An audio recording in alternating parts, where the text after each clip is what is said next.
না, আমি ঢাকা থাকতে শুনতাম আগে, যখন আচ্ছা। ঢাকায় ছিলাম। আচ্ছা, তো তখন আপনি জীবন গল্পটা শুনতেন, জি। তারপরে আপনার মনে হয়েছে যে এখানে এসে আপনার গল্পটা বলা উচিত। হ্যাঁ। আলিফা, একবারে ছোটবেলা থেকে একবারে মন খুলে বলেন, শুনি আমি গল্পটা। আমরা 4 বোন। আমার বড় বোন যখন হয়, আমার আব্বু আমার আম্মুকে ছেড়ে চলে যায়। আর আমার আম্মু তখন যশোরে যায়। যে না, আমি বুঝিনি, মানে আপনার বড় বোন হওয়ার পরে ছেড়ে গেলে বাকি 3 বোন কিভাবে হলো? পরে আবার আব্বু আম্মুর কাছে আসতো। ও, পরে আবার ব্যাক করেছিল। হ্যাঁ। আচ্ছা, ওকে। পরে আব্বু চলে যাওয়ার পরে আম্মু বারবার ওইখানে যেত। আম্মু বাবার কাছে? হ্যাঁ। আচ্ছা। আমার আব্বু আম্মুকে অনেক কষ্ট দিত। আব্বু এখানে বিয়ে করছিল, আমার আম্মু চলে আসতো। তারপরে আবার মিল হয়েছিল তাদের। তারপর আমরা 3 বোন হলাম। একটু থামাচ্ছি। একটা যেটা হচ্ছে যে আপনার বাবা মায়ের মধ্যে সম্পর্ক ভালো ছিল না, আমরা বুঝেছি, কিন্তু আপনার বাবা চলে যেত, কোথায় যেত? বাড়ি চলে যেত। মানে ওনাদের গ্রামের বাড়ি? হ্যাঁ, ওনার আচ্ছা। একটা কোম্পানি ছিল, সেটা হলো যে সিকিউরিটি গার্ড। সিকিউরিটি গার্ডের কোম্পানি? হ্যাঁ, হ্যাঁ। কোম্পানি বলতে মানে কোম্পানিতে কাজ করতো উনি? না না, নিজের ছিল। নিজের ছিল? হ্যাঁ। তো উনি আপনার মাকে বিয়ে করলো কি, মানে পরিচয়ের মাধ্যমেই হলো, হ্যাঁ, হ্যাঁ। নাকি পারিবারিক ভাবে? না না, লাভ ম্যারেজ। লাভ ম্যারেজ ছিল। আপনার মা ওনার প্রথম স্ত্রী ছিল? জি। আচ্ছা, তো চলে যেত এবং তারপর আপনার মা ওখানে যেত বারবার? হ্যাঁ, আম্মু বারবার চেষ্টা করতো যে সংসার হয় কি না, বারবার আচ্ছা। চেষ্টা করতো আমাদের মুখের দিকে তাকায়। কিন্তু সংসারটা না, হয়নি। আচ্ছা, ঠিক আছে। তারপর থেকে আমরা যখন একটু বড় হলাম, 5-6 বছর বয়স, তখন আমার নানির কাছে আম্মু দিয়ে দিল আমাদের 2 বোনকে, বড় বোন আর আমাকে। আর 2 জন এখানেই ছিল। এখানে বলতে? আম্মুর কাছে ছিল। মার কাছে ছিল। মা কোথায় থাকতো? আম্মু আদাবর থাকতো। ঢাকার আদাবরে? ঢাকা আদাবর। কি করতেন উনি? উনি হৃদরোগ হসপিটালে চাকরি করতো। হৃদরোগ হসপিটালে চাকরি করতেন। আর আর আপনারা 2 বোন চলে গেলেন নানুর কাছে। নানুর বাড়ি কোথায় ছিল? ফরিদপুর। ঢাকা থাকতাম নিউ মার্কেট। কিন্তু আপনার নানু থাকতো ঢাকা নিউ মার্কেটে? হ্যাঁ, হ্যাঁ, আচ্ছা, ওইখানে উনি কি থাকতাম। করতো? উনি ওখানে আমাদের একটা ছোট দোকান ছিল, আর আমার মামা মাস শেষে খরচ দিত। মামিদের বাসায় আমরা ভাড়া থাকতাম, ওইখানে তার বোনদের বাড়ি। আপনার নানু ভাড়া থাকতো? হ্যাঁ, সেই বাড়ি আমরা থাকতাম। আমার মামাও আরেকটা বিয়ে করছে, চলে গেছে। তো ওনার ওয়াইফ, আমার মামতো ভাই বোন, আমাদের কাছে একসাথে আমরা থাকতাম, আমার নানির কাছে। জি। তো আমাদের উনি ওনাদের কাছে রেখে পালছে। পরে আমার মামা কিছুদিন টাকা দেওয়ার পরে আর দেয়নি। আচ্ছা। তারপর থেকে আমার মামিদের বাসা থেকে টর্চার শুরু হলো আমাদের 2 বোনের উপরে। আমার বড় আপু তখন পার্লারে চাকরি করতো ধানমন্ডিতে। অনেক কষ্ট করে কাজ শিখে চাকরিটা নিয়েছিল। ম্যাট্রিক পরীক্ষা দিতে পারেনি। আপনার বয়স তখন কত? আমি ছোট অনেক। একদম ছোট? হ্যাঁ, মানে এই তখন গল্পগুলো আপনি শুনেছেন নাকি আপনি নিজের চোখে দেখেছেন? যেগুলো এগুলো আপনি? আমি নিজে চোখে দেখি। এগুলো নিজে চোখে? হ্যাঁ, 7-8 বছর থেকে। 7-8 বছর। আচ্ছা, বলেন তারপর। তারপর থেকে আমার বড় আপু পার্লারে চাকরি করতো। কিছুদিন অনেক কষ্ট করে শেখার পরে চাকরি হলো। তারপর আপু তো প্রতিদিন সকালে চলে যেত ডিউটিতে, রাত্রে আসতো। আর আমি তো ছোট ছিলাম, আমার মামি আমাকে খুব টর্চার করতো তখন। বলতো যে বাবা মা এই বয়সেই চলে গেছে, অনেক কথা বলতো। পর থেকে ওইখানে অনেক কষ্ট হয়ে পড়ে আর কি মানুষ হয়েছি। মানে এই আপনার বাবা মার সমস্যা যেগুলো ছিল এগুলো নিয়ে খোঁটা দিত? হ্যাঁ, হ্যাঁ। আচ্ছা। তারপরে ওইখানে থাকতে থাকতে দেখা যায় আমি একটু বড় হয়েছি যখন। পড়াশোনা করতেন না? হ্যাঁ, নীলক্ষেত হাই স্কুলে পড়াশোনা করতাম। আচ্ছা। তখন আমার বয়স 11 বছর। তো একটা ছেলেও আমার কোন প্রতিদিন ক্লাসে দেখতো। পড়তেন ওই সময়? তখন 5-এ পড়ি। ক্লাস 5-এ পড়েন? আচ্ছা। 4-5 এমনই হবে। তখন একটা ছেলে আমাকে প্রতিদিন দেখতো, ফলো করতো। তো আমি বুঝতাম না যে আমাকে ফলো করে। নীলক্ষেতের ওই পার থেকে আমি বের হইতাম স্কুল থেকে। পর থেকে হঠাৎ করে একদিন তার ভিজিটিং কার্ড আমাকে পাঠায়। ও চাকরি করতো, একটা ডিলার ছিল, ওইটার দায়িত্বে ছিল। আর বাইরে থেকে যে টাকা আসে, যে কি বলে হুন্ডের ব্যবসা নাকি? আচ্ছা, হুন্ডি। হ্যাঁ, হ্যাঁ, আচ্ছা। ওইটা করতো। তো মোটামুটি টাকা ছিল ওর। তারপর ওরা এলিফ্যান্ট রোড থাকতো, আমরা ওই কাটাবন ঢাল থাকতাম। আমার নানির সাথে, আমার নানিদের দোকানে যে আস্তে আস্তে ও কথা বললো, সবার মন আর কি আস্তে আস্তে সবার সাথে ভালো সম্পর্ক হয়ে গেল। আপনার নানি পর্যন্ত গেল কিভাবে? আপনি পরিচয় করিয়ে দিলেন? না না না, পাশেই আমাদের দোকান ছিল, আমাদের স্কুলের সামনেই ও, ছিল। তার মানে ও ফলো করেছে অনেকদিন ধরে? হ্যাঁ, হ্যাঁ। আচ্ছা। তারপরে থেকে সবার সাথে কথাবার্তা বলতো। ছেলেটার নাম কি ছিল? আমার জন্য আপন আর কি নাম রাখছে। আচ্ছা, ওকে। তারপর যখন আস্তে আস্তে ও আমাদের বাসায় আসা যাওয়া করে আমার সাথে, আমি তো তখন ভালোবাসা জিনিস কি ওটা বুঝতাম না, তখন তো আমার বয়স কম। টর্চার হইতাম সব সময়, সবাই আমাকে খুব খোঁটা দিত। খোঁটাটাই দিত নাকি গায়ে হাত তুলতো? গায়ে হাত তুলতো। গায়ে কে হাত তুলতো? মামি সব সময় মারধর করতো। তো বড় বোন যদি আসতো রাত্রে, বলতাম যে মারছে, তখন উনি বলে আমার কি করার আছে এখানে। তো আপনার মা এই বিষয়টা কি জানতো? আম্মু তো তখন নিজেই চলতে পারতো না ঠিক মতন 2 বোন নিয়ে। চলতে পারতো না বলতে উনি তো চাকরি করতেন। হ্যাঁ, কম টাকা বেতন ছিল। কি ওই ছিলেন উনি হাসপাতালের, কি ছিলেন? ওই তো আমি সঠিক জানি না, কিন্তু ওরকমই মানে একটা, কম টাকায়। আমি যেটা বুঝতে পারছি যে একটা ডিস্টেন্স আছে ওদের মার সঙ্গে হোক বাবার সঙ্গে হোক। বাবাকে মিস করতেন ওই সময়টাতে? বাবার সঙ্গে কথা হতো না? না বাবার সঙ্গে একেবারেই কোনো যোগাযোগ না, ছিল? আব্বুর কোনো, আমরা জানতামই না যে আমাদের বাড়ি কোথায়। অনেক Okay. ছোটবেলা আম্মু নিয়ে গেছে তো, হুম, তখন জানতামই না যে আমাদের বাড়ি কোথায়। Okay. এমনি শুনতাম যে নড়াইলে আমাদের বাড়ি। ওকে। আব্বুকে দেখার খুব ইচ্ছা ছিল। অনেক ছোটবেলায় আব্বু প্রতিদিন সকালে যাওয়ার পথে আমারে খাওয়ায়, নিজের হাতে খাওয়াই দিত। হুম। তো আমার মনে আছে আমার আব্বু একদিন হঠাৎ বলে যে, আব্বু আজকে তোমার দুই বোনদের জন্য গাড়ি আনবো, তোমার জন্য লাল গাড়ি আর ওর জন্য হলুদ গাড়ি আনবো। হুম। ওই দিনই বলে চলে গেছে, আর আসেনি কোনোদিন। এত শুনেছি আসলে, মানে জীবনে কষ্টের কথা এত শুনেছি, এত ভয়াবহতা দেখেছি এই অনুষ্ঠানে বসে, যে আর কোনো কষ্টের কথাই কেন জানি অন্তরে দাগ ফেলতে চায় না। ইভেন আমার মনে হয় এটা আমার জন্য না, যারা জীবন গল্প নিয়মিত শোনেন তাদের জন্য একটা কথাই প্রযোজ্য।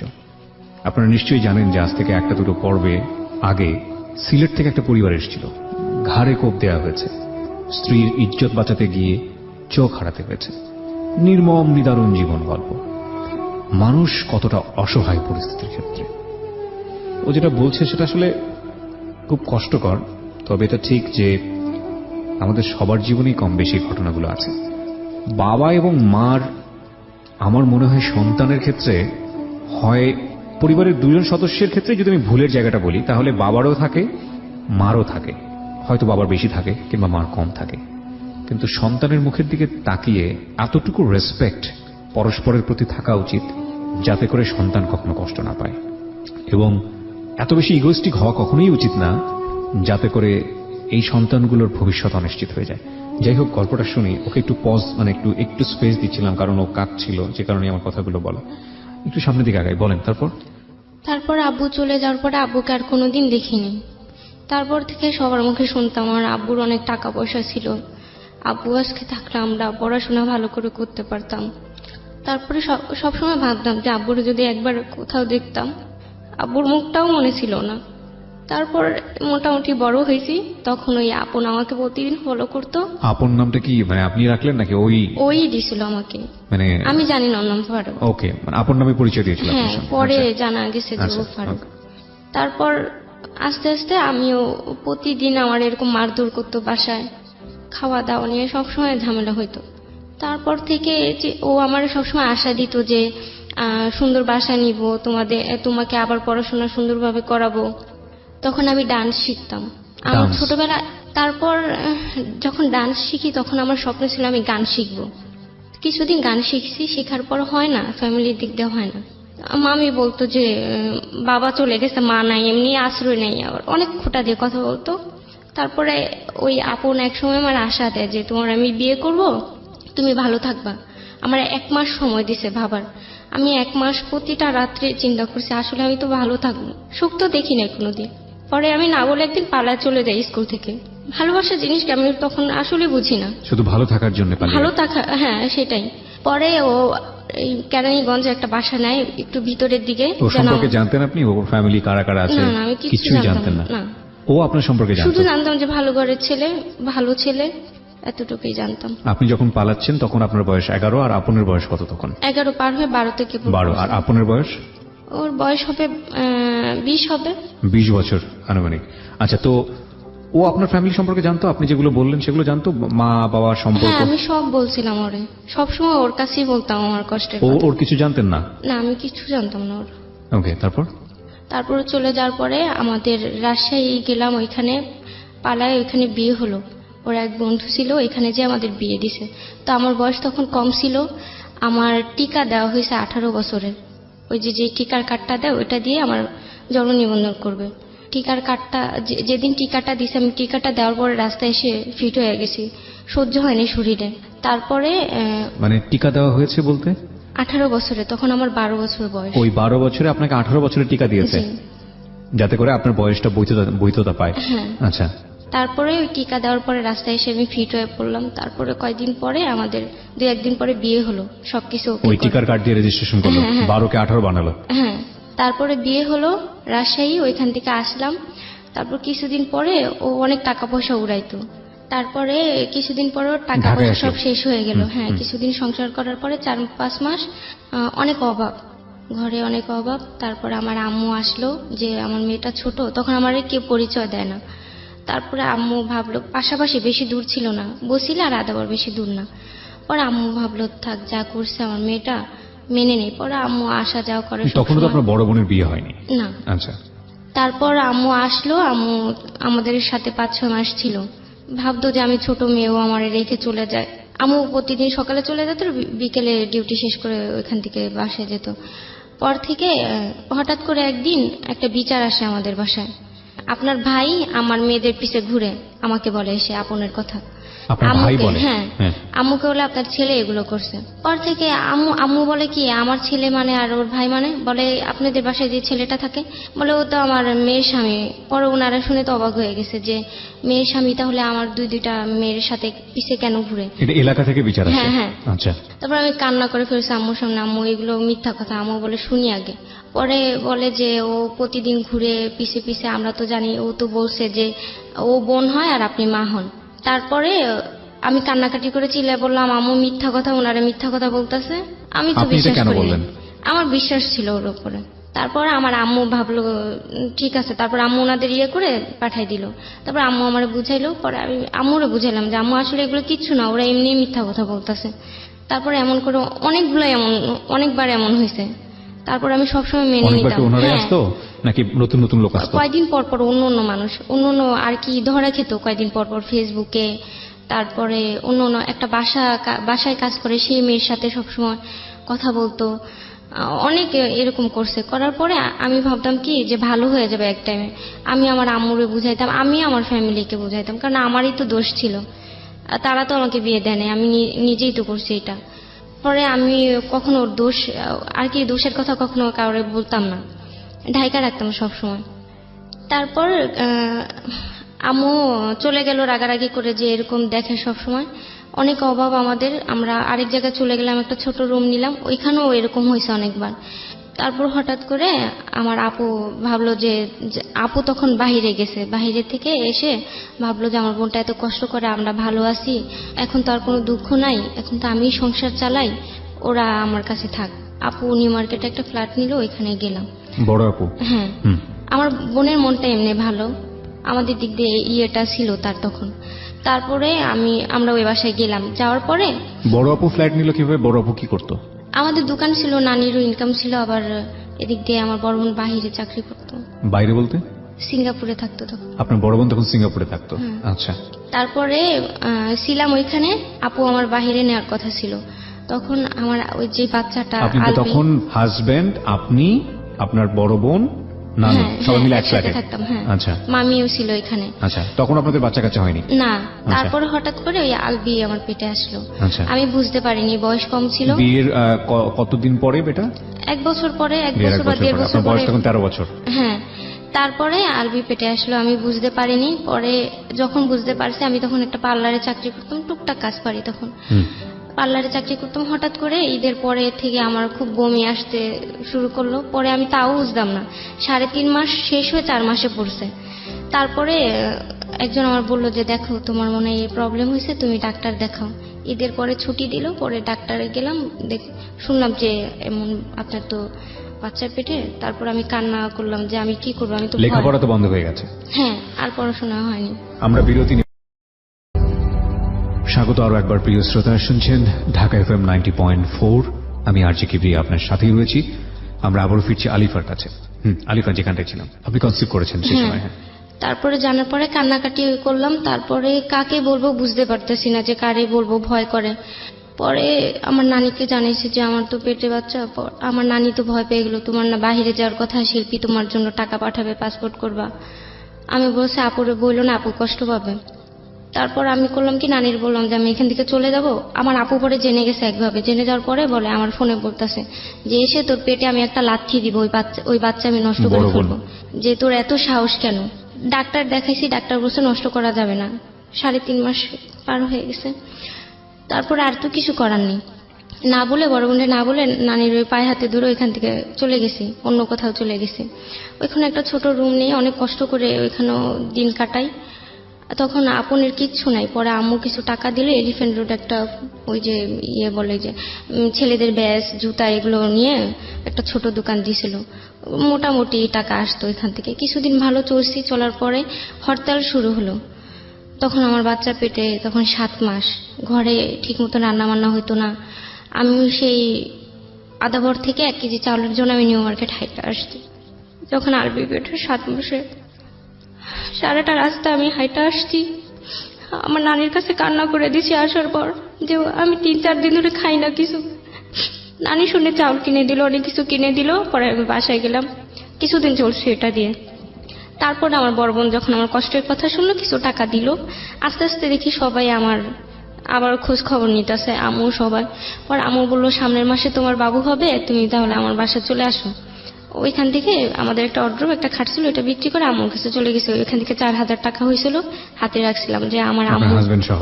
হ্যাঁ, ওইখানে ছিলাম আম্মুর সাথে। ওর তখন কি চাকরি বাকরি কিছু নাই? হরতাল হলো, পরে ও আর দোকান দিতে পারে না, অনেক কষ্ট তখন। আচ্ছা। তারপরে আম্মুই আমাদের কিছুদিন চালাইলো ওইখানে 2-3 মাস।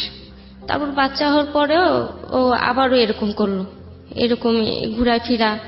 আম্মু আবার ওরে টাকা দিল যে কিছু করো, কিচ্ছু করতে পারে না। কয়দিন পর পর শুধু ব্যবসায় লস খায়। আম্মু বিরক্ত হয়ে বলে, বাবা এবার তোমরা চলে যাও, আমি আর পারতাছি না, আমার তো স্বামী নাই, তুমি তো দেখোই। আলাদা হয়ে গেলাম। তারপরে আবার আপু আমাদের নিল। বড় আপু? হ্যাঁ, আবার নিল।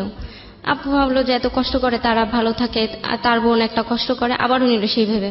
আপনার হাজবেন্ডের ফ্যামিলি কি করছিল ওই সময়? ওরা কোনো সাপোর্ট দিচ্ছিল না? আমার বাচ্চাকে নিয়ে আমি গেছিলাম, তো ওরা আমার ঢুকতেও দেয় না গেটের মধ্যে। আমি প্রথম যাই। হ্যাঁ, বাবু হওয়ার পরে? হ্যাঁ, আমার বাচ্চাকে দেখতেও আসে নাই কেউ। পরে আমি আমরা আবার বোনের কাছে চলে গেলাম, ওইখানে থাকলাম, ভালোই কিছুদিন ছিলাম।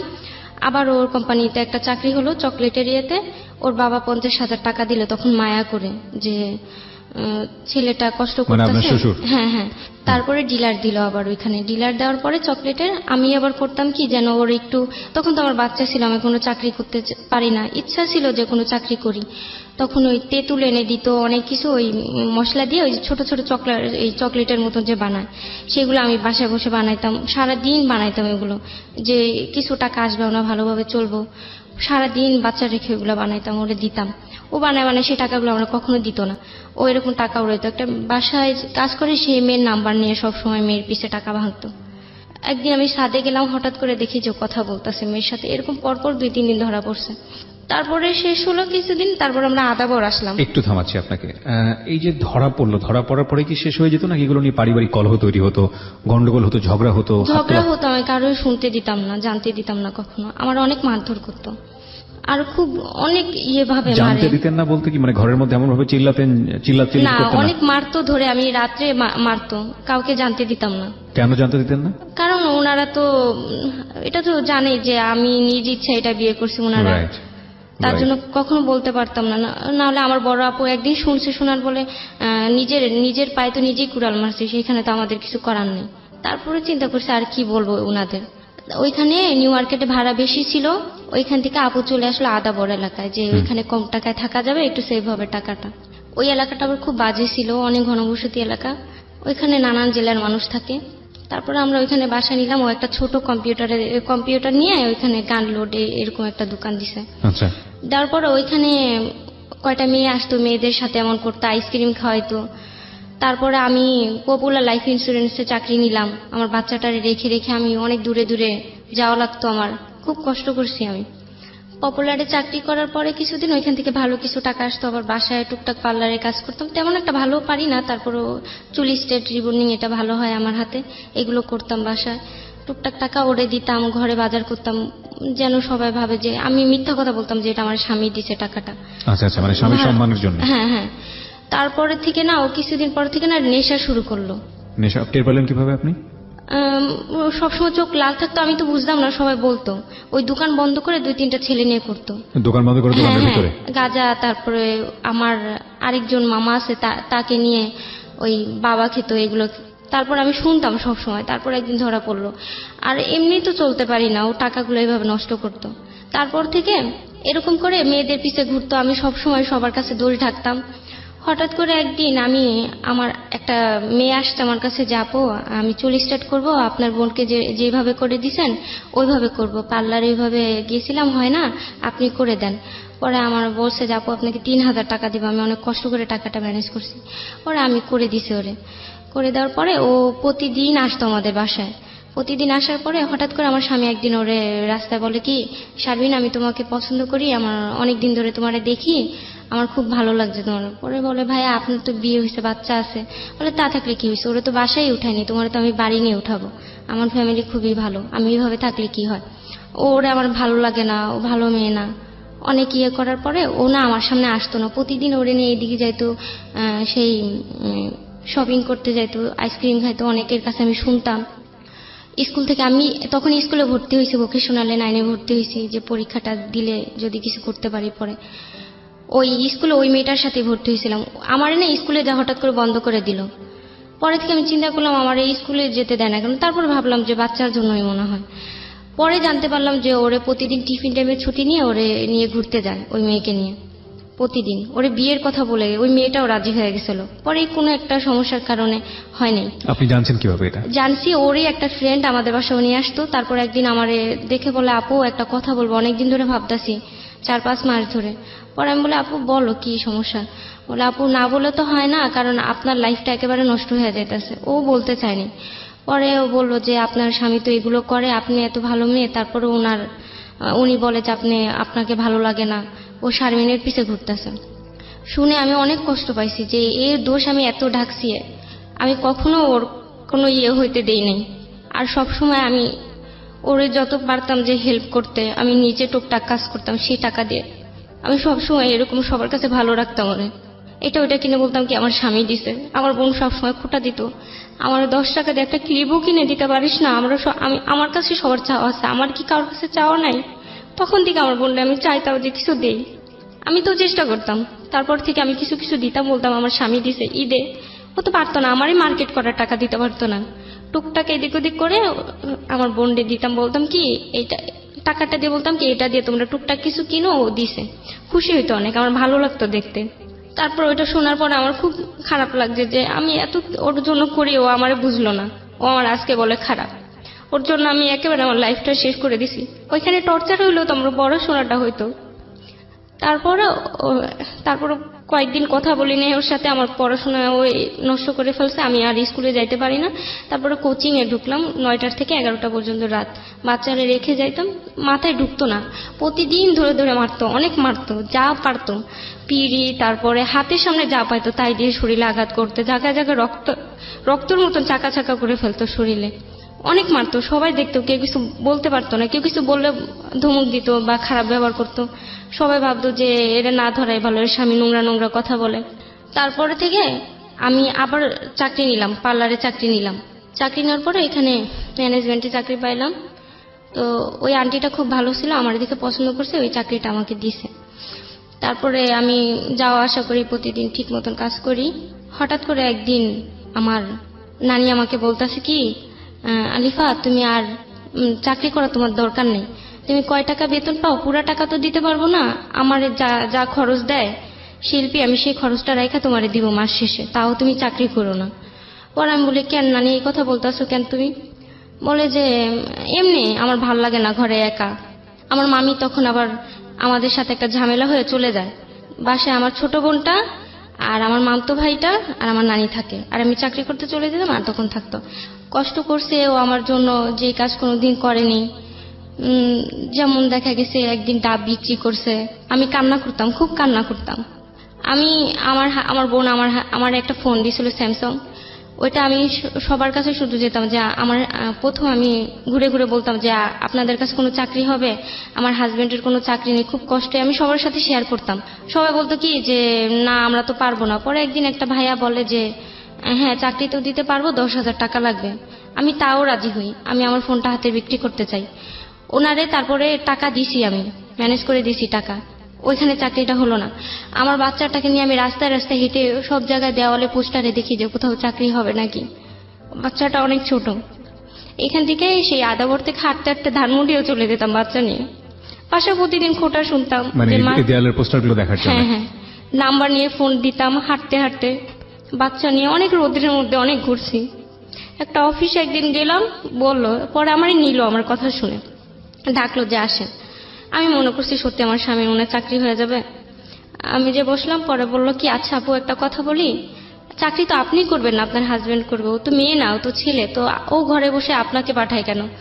পরে আমি বললাম, ভাইয়া আসলে কেউ অসুস্থ তো, আর কিছুদিনের মধ্যে ভালো হয়ে যাবে, মিথ্যা কথা বলতাম। তারপরে লোকটা না বুঝতে পারছে কিছু, তারপরে চাকরিটা হলো না। আরো অনেক জায়গায় ট্রাই করছে, অনেক জায়গায় যেখানে নাম্বার পাইতাম যে এখানে চাকরি হবে সেখানে চলে যেতাম। তারপরে ও কষ্ট করছে। ডাব বিক্রি করেছে আপনি যেটা বলছেন, হ্যাঁ, রাস্তায় হ্যাঁ। রাস্তায়। একদিন হাতে ব্যথা পেয়েছে, আমি খুব কান্না করছি যে এতই কষ্ট ছোটবেলা থেকে দেখতেছি। অনেক কান্না করছি সেদিন, ওর জন্য আমার খুব মায়া ছিল। আমি চেষ্টা করতাম ওর ফ্যামিলির কাছে ভালো রাখার ওরে। আচ্ছা, সুখ দুঃখ মিলিয়ে জীবন সামনের দিকে এগোতে হবে বলেই আগাচ্ছি।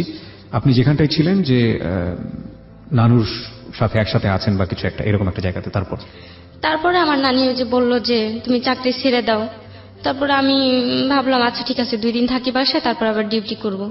নানির মনে হয় শরীর ভালো লাগতেছে না। পরে একদিন হঠাৎ করে আমি দেখি কি আপন আমার পাশে নাই, অনেকক্ষণ অনেক টাইম ধরে।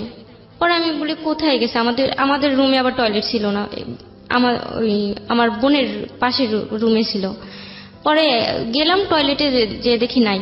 আমার ছোট বোনটা একা রুমে ঘুমাইতেছে, 8 বছর বয়স, ক্লাস 2-তে পড়ে। তারপরে ও শুয়েছিল, আমি যে দেখি, আমি ওইখানে দেখার পরে আমি দাঁড়ায় আছি। ও আমার এত মারতো, আমি ভয়ে ওইখানে একটুও ভয় হয়নি সেদিন যে ও আমার মারবে বা কিছু বলবে। আমি দাঁড়ায় আছি ওর সামনে, ও আমার দেখে ভয় পালায় গেল এখান থেকে। পর থেকে আমি ওর সাথে অনেকদিন কথা বলিনি, ওরে ভাতটাও বেড়ে দিই না আমি, আমার খুব ঘৃণা হয়ে গেল। বোন ঘুমন্ত অবস্থাতেই ছিল। হ্যাঁ। আমরা কি বলতে চেয়েছি আপনারা বুঝে গেছেন, the ugliest truth of human life. বলেন তারপর ওর সাথে তো অনেকদিন কথা বলি নাই। তারপর আমার নানির একদিন বলতেছি কি, নানি আমি তোমার একটা কথা বলবো, অনেকদিন ধরে ভাবতাছি আমি আর চাকরি করব না। পরে আমি বললাম, নানি বাসে কি কোনো সমস্যা হয়েছিল? পরে নানি কান্না করে বলে কি, তোমার আমি তো বলতে চাই না, তোমার সংসারটা নষ্ট হবে, একটা ব্যবস্থা করো কোথাও রাখার জন্য। তোমার মা তো বাহিরে, এখন ওরে তো দেখার মতন কেউ নেই, আমি বয়স্ক মানুষ। পরে বললো যে আমি একদিন নিচে গেছিলাম তোমার বাচ্চাকে নিয়ে, ওইখানে বসেছিলাম, মহিলাদের সাথে বসে বসে কথা বলতেছিলাম, ওরে পাঠাইছি যে আলবি পোশাক করে দিছে, একটা প্যান্ট নিয়ে আসো। ও দৌড়ে যায়, প্যান্ট আনতে যায়, তখন আপন বসেছিল রুমে, মোবাইলে কি দেখতেছিল। পরে ও যার পরে বলে, ভাইয়া আমার আলবির একটা প্যান্ট দেন টয়লেট থেকে। বলে আয় সামনে আয়। পরে ওরে সামনে নিয়ে ওরে খারাপ খারাপ কথা বলছে, ওরে জোর করে ধরে রাখছে, ও এখানে কান্নাকাটি করতেছে। নানি তো নিচে শুনতেছে না, অনেক জোর করে অনেক করে দৌড়ে পালে আসছে, আয়সা নানির কান্না করে সব বলে দিছে। নানির ও যখন হাঁপাইতেছে, নানি বুঝে গেছে যে বাসায় কিছু একটা হয়েছে। পরে ওরে সাইডে নিয়ে জিজ্ঞেস করছে, পরে ও বলছে। নানিও ভয় আর বাসায় যায় না। পরে আমার কান্না করে বলতেছে যে আমি ওরে এত ভালো জানছি, তোমাদের একটা ভাই নাই।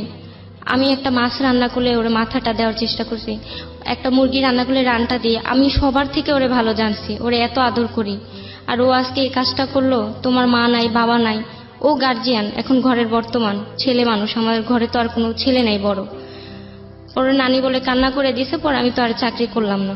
নানি বলল যে তোমার এই ছেলের সাথে সংসার হবে না, এই ছেলে তোমার আরো কষ্ট দিবে জীবনে। পরে 1 সপ্তাহ পরে নানি মারা গেল। আমার নানি মারা গেল। যেদিন মারা গেছে আমার নানি, আমার কোলে মাথা রেখে মারা গেছে। সুস্থ ছিল, আমার খুব ভালো জানতো। আপনার বোন তখন সিঙ্গাপুরে? না, তখন বাংলাদেশে। দেশে কি করছে তখন? তখন একটা দোকান আমরা খুঁজি। তখন ওই দিনই আমার নানি মারা যায়, আমরা ঘরে পাড়া দিছে। আর তখনই আচ্ছা নানির আমি কোলে মাথায়, এখানে মাথাটা রাখলাম। অসুস্থ ছিল নাকি হঠাৎ করে? হঠাৎ করে, ওই ঘটনার কিছুদিন পরেই নানি মারা যায়। ভিতরে খুব কষ্ট ছিল ওনার। আমার কথা চিন্তা করতে যে আমার জীবনটা শেষ, বোনটাও জীবনটা শেষ, বিয়ে হয়নি, মামতো ভাই বোন 2টা। বড় বোনের বয়স কত হবে? 22 বছর। 22 বছর নিয়ে এত টেন্স হওয়ার কারণ নেই, বিয়ে উপযুক্ত বয়স। তার মানে এই না যে জীবন শেষ হয়ে গেছে। আমরা নানির যে মারা গেলেন, তারপর কি হলো? তারপর নানি মারা গেল। তারপরে আমরা যে মামতো ভাই বোন ছিলাম। তার আগে আমার একটা প্রশ্ন আপনার কাছে আছে, যেটা আপনি নিজের চোখে দেখলেন, এবং যে ঘটনা আপনার নানি আপনাকে বলল আপনার হাজবেন্ড সম্পর্কে, এটা নিয়ে কি আপনাদের মধ্যে কথোপকথন বা আপনি তাকে চার্জ করা বা কেন সেটা করছে এরকম কোনো কথোপকথন কি হয়েছিল? বললেই মারধর করতো। আপনি বলেছিলেন কিনা সেটা জানতে চাই। হ্যাঁ, হ্যাঁ। কিভাবে বললেন? আমি বলছিলাম যে আপনি কি মানুষ না অমানুষ, যে এই প্রশ্নের উত্তর আর যারা এই অনুষ্ঠানটি ইউটিউবে দেখতে চান বা শুনতে চান, আলিফাকে দেখতে চান, চলে আসতে পারেন আমাদের ইউটিউব চ্যানেলটিতে। আমাদের ইউটিউবের ঠিকানা www.youtube.com/dfm904। আমি আবারও বলছি youtube.com/dfm904। প্লিজ সাবস্ক্রাইব করতে ভুলবেন না চ্যানেলটি। আলিফা, আমরা যেখান থেকে ছিলাম, আপনি তাকে জিজ্ঞেস করেছিলেন তুমি কি মানুষ, এরকম একটা প্রশ্ন। সে কি করেছিল এরপরে আপনার এই বোনের ঘটনাকে কেন্দ্র ও করে? বলে যে ও ধরেই তখনই মারা শুরু করছে, কোনো কথা নাই ওর মুখে। ও কখনো এইসব ঘটনা যে একের পর এক ওর নামে রিপোর্ট আসতো, এগুলোর জন্য কখনো আপনাকে সরি বলতো না? না, কখনো না, কোনোদিন বলেনি? কোনোদিন না। মানে নিজে থেকে কখনো অনুতপ্ত হতো না না কখনো? না না, ও জানতো আমি এটা কোনো দোষের কাজই করিনি। ও বলতো, ও মনে করতো এটা কোনো দোষের কাজ না, না? এটা কোনো দোষের কাজই না। তাহলে এটা ভয়াবহ অন্যায়। যদি একটা মানুষ এই কাজটা করার পরে বুঝতে পারে যে সে যে কাজটি করছে সেটা ভয়াবহতম বাজে কাজ এবং অনুতপ্ত হচ্ছে, কিন্তু সেখান থেকে সে ফিরতে পারছে না, সেটার জন্য তাকে কিওর করাটা জরুরি, সেটার জন্য ডাক্তারের কাছে যাওয়াটা জরুরি। কিন্তু যদি একটা মানুষ একের পর এক ভুল করে যাচ্ছে এবং বুঝতে পারছে না যে আসলে এটা ভুল কিনা, এবং সেটার জন্য সে জাহির করতে চাইছে কোনো না কোনো ভাবেই হোক না কেন যে এটা ভুল না, তাহলে এটা কিন্তু ঠিক হলো না আমার মনে হয়। হ্যাঁ, বলেন তারপর। তারপরে তো এরকম কয়দিন পর পর আমার শুধু, আমি ওই বোনের সাথে যদি একসাথে খাবার খেত তখন আমার খুব খারাপ লাগতো। আর ওর সামনে ও গেলেই আমার খারাপ লাগতো, ভিতরে কেমন যেন একটা অশান্তি অশান্তি সবসময়। আপনার বোনও তো ইজি হতে পারতো না এরপরে ওর সাথে? না না না, ওর মুখের দিকে আমি তাকাইতে পারতাম না, আমার খুব খারাপ লাগতো তখন যে আমার মা আমার কাছে রেখে গেছে। আম্মু যদি আসার পরে এগুলো শুনে, আমার নানি মারা যাওয়ার কিছুদিন আগে এই ঘটনাটা হয়েছে, অনেক কষ্ট পাইছে নানি। তারপরে যে মেয়েটা ওই যে আমার এই ঘটনা বলছিল যে আপনার হাজবেন্ড তো এরকম এরকম, ওরও কয়দিন পরে অফার দিছে যে আমি তোমার বিয়ে করবো, আরো নোংরা নোংরা SMS করতে ওর ফোনে। আপনি এগুলো নিয়ে রাগারাগি করতেন না, চিল্লাচিল্লি করতেন না? রাগারাগি যখন কেউ থাকতো না সবসময় তো পারতাম না, চেষ্টা করতাম যেন ওরা বুঝের মাধ্যমে যদি কিছু হয়। আপনার সঙ্গে ওর যে বৈবাহিক যে সম্পর্কটা সেটা কি ঠিক ছিল নাকি সেটা অস্বাভাবিক ছিল? ওইটাও এরকম সবসময় মারধর করতো, অশান্তি, আমার উপর কোনো ইয়েই ছিল না, আগ্রহী ছিল না? না, সবারই শুধু বুঝাইতো যে ভালো। আপনার প্রতি কোনো কমপ্লেইন ছিল তার? থাকে না যে আপনার আচরণ বা আপনার সেটা প্রতি পরের থেকে হয়েছে, মানে যখন থেকে এমন ভালো কি লাগে হলো? খুব স্বাভাবিকভাবেই তো তারও নিশ্চয়ই কিছু দাবি দেওয়া ছিল, থাকা উচিত একটা স্ত্রীর প্রতি। হ্যাঁ। সেগুলো নিয়ে সে কি কোনো কমপ্লেইন করতো যে লাইক হ্যাঁ, আপনার সেটা- আচরণ ভালো লাগছে না, আপনার সাজগোজ ভালো লাগছে না? সেটা কিছুদিন পর থেকে করা শুরু করেছিল তো হ্যাঁ, আপনি ওইটা সেই শুধু জিনিসগুলো? বাধা, আমি শুধু বাধা হয়ে দাঁড়াইতাম, ও যে কোনো কিছু করে ধরা পড়ে আমার না, সেটা তো অন্য জিনিস, কিন্তু এই আপনার কি কখনো মনে হয়েছে কিনা যে আপনার কোনো দুর্বলতার কারণে ও অন্য মেয়েদের প্রতি এরকম না না আকর্ষণ না, বোধ করছে? এটা আমার কখনো মনে হয় না। আমি ওর কোনো যতটুকু- কমপ্লেইন ছিল আপনার প্রতি? না, এটা ছিল না তখন। ওকে ওকে, বলেন তারপর। তারপরে তার কিছুদিন আগে থেকে আমারও ছোটবেলার স্বপ্ন ছিল যে আমি গান করব। আমি ওই যে গানের স্কুলে ভর্তি হই, গানের স্কুল বলতে কোথায়? বাফাতে ভর্তি হই। আপনি অলওয়েজ বাফাতে ভর্তি হয়েছেন? হ্যাঁ, অনেক কষ্ট করে ভর্তি হয়েছিলাম ওইখানে একটা আপুর মাধ্যমে। তারপরে দেখতো যে ভালো গান করি, ওইখান থেকে তারপর আমার ভর্তি করাইছিল।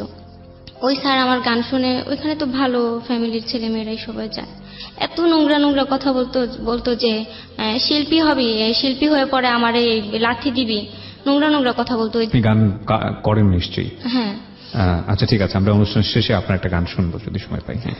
তারপরে ওইখানে প্রতিদিন আমি যে বাসায় আমরা ছিলাম এরকম মারধর করতো। তারপরে আমার মুখে সারাদিন গান থাকতো, ও না থাকলে না গান গাইতাম, ও ঘরে ঢুকলে না আমার খুব খারাপ লাগতো, যে আমার মনে হয় কি গলা চেপে ধরছে, আমার সবকিছু তো দোষ, আমি মনে হয় কি তরকারিটা নাড়া দিতে গেলে আমার ভয় করে। তারপরে আমি ওই যে বাসায় থাকতাম, ওই বাসায় আমরা 4 তলায় থাকতাম, 5 তলায় তখন সেজান ভাইয়া থাকে, তখন চিনতাম না ওনাকে। 5 তলায় আপনি ওনার নাম জানলেন কিভাবে? আমি না, তখন আমাদের কোনো কথা হয়নি। আচ্ছা, তো আমি ওই রান্নাঘর থেকে আপনারা 4 তলায় থাকতেন, 5 তলায় এক ভদ্রলোক হ্যাঁ, থাকতো, হ্যাঁ, পরবর্তী নাম জেনেছেন তার নাম হচ্ছে সেজান। হ্যাঁ, ওটা আচ্ছা। পরে জানছি, তখন আচ্ছা। চিনি না, তখন আর আমি পরিচয়টা কিভাবে হয় সেটা একটু জানি। হ্যাঁ, ওটা পরে আর কি। আচ্ছা ওকে। তারপরে আমি রান্না করতাম, গান করতাম, সবসময় না আমার গান ওনারা শুনতো এখান থেকে, ওই 5 তলা জানতো থেকে? না যে কে গায় গান। আচ্ছা, আর আমিও জানতাম না কেউ আমার গান শুনে, বোঝা যেত না যে কেউ আমার গান কোথা থেকে শুনবে। আমিও খুব মন খুলে গান করতাম। গানের কথা যেহেতু বারবার হচ্ছে, প্রিয় শ্রোতা, একটা কথা আপনাদেরকে বলি, আমার একটা নতুন অনুষ্ঠান শুরু হয়েছে রেডিও আম্বার 102.4 FM-এ। এটা ঢাকা FM এর সিস্টার কনসার্ন। ঢাকা FM এবং রেডিও আম্বার একই গ্রুপের। 102.4 শনিবার, প্রতি শনিবার রাত 10টায় এই অনুষ্ঠানটি প্রচার করা হয় এবং সেখানে অফ ট্র্যাক সিঙ্গার যারা আছেন, যারা সেই অর্থে পপুলার না, জায়গা পান না, ফ্লোর পান না গাওয়ার বড় স্টেজে, তাদেরকে নিয়ে আমরা কাজ করছি। যদি আজকে যে বলছে আমাদের আলিফার গান যদি প্রচারযোগ্য হয়, আলিফাকে আপনারা খুব শীঘ্রই শুনতে পাবেন মাইক্রোফোন টেস্টিং 1024-এ। হ্যাঁ, বলেন। তারপরে একদিন হঠাৎ করে শুনলাম যে আমার গানই কেউ গায়। আমি মনে করলাম যে পাশে যে একটা বিল্ডিং এর কাজ হইতাছে, মনে করছে ওইখানে কোনো মিস্ত্রি। পরে না আমি আর গানটা গাই না কখনো, আস্তে আস্তে গুনগুন করে গাইতাম। মানে আপনার গান শুনে তার মনের মধ্যে বসে গেছে, সে গাচ্ছে। সেটা উপর থেকেই গাইতো, আমি তো জানতাম না যে উপর থেকে। আমি মনে করতাম যে আশেপাশে কোনো মিস্ত্রি কাজ হইতাছে, পরে থেকে গান আর গাই না। হঠাৎ করে একদিন ওই গানটাই গাইতেছিল, তো আমার হাজবেন্ড শুনছে, শুনে অনেক মারছে। আমার তো প্রতিদিন মারতো, যে বাসায় যেতাম আমাদের মারামারির জন্য আমাদের বাড়িওয়ালা বলতো যে আপনার বাসা ছেড়ে হবে। হ্যাঁ, এরকম কটা বাসা ছেড়েছেন? অনেকগুলো বাসায়। আর বিচার আচার কয়দিন পর পরে, 2 দিন 3 দিন পর পরেই হইতো। এক্সট্রিম। অনেক মারতো, অনেক ধৈর্যের বাইরে চলে গেছে একেবারে। তারপরে থেকে ওরকম করে আমি গান আসা যাওয়া করি। আমি যেই স্যারের কাছে শিখতাম ওখানে তো ফ্রি শিখতাম, 18 বছর হয়নি তখন আমি ওখানে শিখতাম। তো ওই স্যার নিয়ে আমার সন্দেহ করতো, বলতো যে নোংরা নোংরা অনেক কথা বলতো, যে ফ্রি শিখায়, এখানে কোনো কারণ আছে, অনেক খারাপ খারাপ কথা বলতো, যেগুলো আমি বলতে পারতাছি না। বুঝতে পেরেছি। হ্যাঁ, আমার খুব টর্চার করতো। আমার ভিতরে কোনোদিন খারাপ চিন্তা আসেনি। তারপরে যেখানে গান শিখতে যাইতাম, যখন ধরা পড়লাম যে আমি গান শিখি, বুঝাইতাম আমি গান শিখবো, এমনি কখনো আমি কোথাও গান করব না। তারপর থেকে না ও আমার সবসময় জামা ছিঁড়ে ফেলতো, সবকিছু ছিঁড়ে ছিঁড়ে রাখতো। ভালো একটা জামা যেন না পড়তে পারি, আমি খুব কষ্ট করে জামা কাপড় বানাইতাম। ও না দিল আমার জামা কাপড় ছিঁড়তো, আর খুব টর্চার করতো। ওর সাথে রিক্সা উঠলে চুল ধরে টান দিত মানুষের সামনে। আমার মাঝে মধ্যে মনে হইতো কি যে ও পাগল হয়ে গেছে। একদিন এত মারছে, আমি সেদিন বলছি যে আমার রক্তের সাথে গান মিশে গেছে, আমি চাইলেও গানটা ছাড়তে পারতাছি না। আমি সত্যি বলতেছি, আমি কোনোদিন গান নিয়ে বেশি দূরে যাব না। পরে ও বলতো যে এরকম নোংরা কথা নিয়ে এসে ওদের নিয়ে কথা বলতো। পরে না ও একটা চ্যানেল খুললো আমার পিক স্যার ওইটার মধ্যে। তারপরে আমি রান্না বান্না করতেছি সেই ভিডিও, আর কি সবসময় আমার ভিডিও ছাড়ে ইউটিউবে। হ্যাঁ, সবসময়। পরে একদিন ধরা খেলো আমার হাতে। পরে আমার খারাপ লাগলো যে আমি ঘরের মধ্যে কিভাবে কাজ করতেছি, মানুষ কেন দেখবে, এগুলা দেখার কি আছে এখানে। যদি এটা হইতো যে আমি গান করতেছি, সেটা শুনতেছি, সেটা একটা অন্য বিষয় ছিল। আবার ওই যে আমার বোনের সাথে যে ঘটনা হয়েছে, এটা আমার বড় বোনকে তখন বলিনি, যে শুনলে আমাদের বের করে দিবে বা পরে একটা সমস্যা হবে, ওরে নিয়ে কোনোদিন ওদের সামনে দাঁড়াইতে পারবো না, এই চিন্তা করে আর বলিনি কখনো। পরে থেকে আম্মু আমরা 4 বোন, 4 বোনের মধ্যে আমার 4 মেয়ের মধ্যে আমার আম্মু আমার খুব বিশ্বাস করছিল, ভাবতো যে আমার আম্মুর যে টাকা পয়সাগুলো আমার কাছে দিবে আমি ভাঙবো না কখনো, তার কষ্ট আমি বুঝি। আম্মু সব সময় বলে, আম্মুর জন্য খুব আর কি খুব মায়া আমার।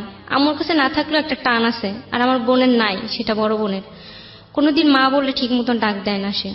পরে আমার আপু অনেক খোঁটা দিত তার, আম্মু অনেক কষ্ট পাইতো যে আমি মা ভুল করছি, তোমরা আমার বুঝাবা, এরকম খুব খোঁটা দিয়ে কষ্ট দিয়ে কথা বলতো।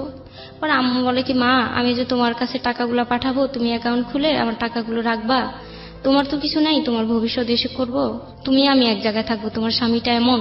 আম্মু যাওয়ার 1 সপ্তাহ আগে আপন আমার খুব মারছে, খুবই ধরে মারছে। আমার আম্মুর ধাক্কা দিয়ে মাথা ফুলাই ফেলছিল।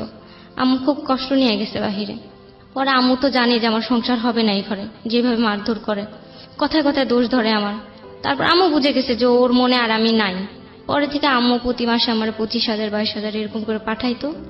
আমি ওই টাকাগুলো রেখে রেখে আর কি চিন্তা করছি যে অ্যাকাউন্ট করতে যাব, একবার যাই ব্যাংকে, কেমন যেন লাগে। আমি তো কখন ওই আর কি টাকা পয়সায় একটু লাগতো, যে এতগুলা টাকা আমার হাতে, সবসময় একটা লাগতো। পরে আমার বড় আপু এক সময় জেনে যে আমার কাছে টাকা রাখে। পরে আমি আপুর বলছি কি, হ্যাঁ স্বীকার করছি যে আমার কাছে টাকা রাখে। পরে বলে যে আমি তো দোকান দিতেছি, তাহলে টাকাগুলো আমার প্রতি মাসে দিবি, আর সংসারেও তো আমি টুকটাক ভালোই খরচ করি, তাহলে ভালো চলে যাবে, ব্যাংকে পড়ে থাকবে কেন টাকা, অ্যাকাউন্ট করার কি দরকার আছে। পরে আমি ভাবলাম তাও তো, এটাও তো ভালো কথা, তাহলে তো আমার বোনটা একটু ব্যবসাটা ভালো করতে পারে। হ্যাঁ, কোন দেশে? সৌদিতে। মানে কাজ করে টাকা পাঠাতো প্রতি মাসে, কোনো মাসে 25, কোনো মাসে 30,000 এরকম করে পাঠাইতো। পরে আমার বড় বোন এরকম বলছে, আমিও বিশ্বাস করে আমি ভাবলাম যে বোনের উপকার হবে, আমার বোন কিছু একটা করলে আমাদেরই তো ভালো হবে, আমার বোন তো আমাদের দেখে, ওই ভেবে সব দিকে ভেবে আমি টাকাটা দিতাম প্রতি মাসে। আমার বলছিল যে আম্মু আসার কিছুদিন পরে আমার টাকাটা দিয়ে দিবে। তারপরে হইলো কি, আপন আমার এরকম রেগুলার মারতো। আমার বড় বোনের কাছে বিচার দিতাম, কোনো বিচারই করতো না, শুধু বলতো কি একসাথে আবার ফ্ল্যাট নিয়ে থাকতাম আমরা, আমারও টাকা দিতাম, আপুও টাকা দিত। ওরা বলতো কি এই মাসের টাকাটা নিয়ে নেই, নাহলে ওরা কিছু বলতে গেলে এই মাসের টাকাটা দিবে না, ঘর ভাড়া দিবে না। বলে চিন্তা করতাম যে সামনের মাসে মনে হয় আমার বিচারটা হবে। এই কয়দিন মার খেলেও সমস্যা নেই, সবসময় আশা নিয়ে থাকতাম বোনদের। তার মধ্যে আমার একটা বোন আছে, ওরও বিয়ে হয়েছে কষ্টে পড়ে, আমার মতন অবস্থায় পড়ে। এও আমার জীবনটা নিয়ে অনেক ঝামেলা করছে। তারপরে ওই গান আস্তে আস্তে পরে চলতেছিল। একটা খাতায় গান লিখি, আমার হাতে লেখা তেমন একটা সুন্দর না, খুব আস্তে আস্তে করে, পড়াশোনা তো ভালো করে করতেই পারিনি, টাইমই তো পাইনি, ওরকম ইয়ে তো ছিল না আমার।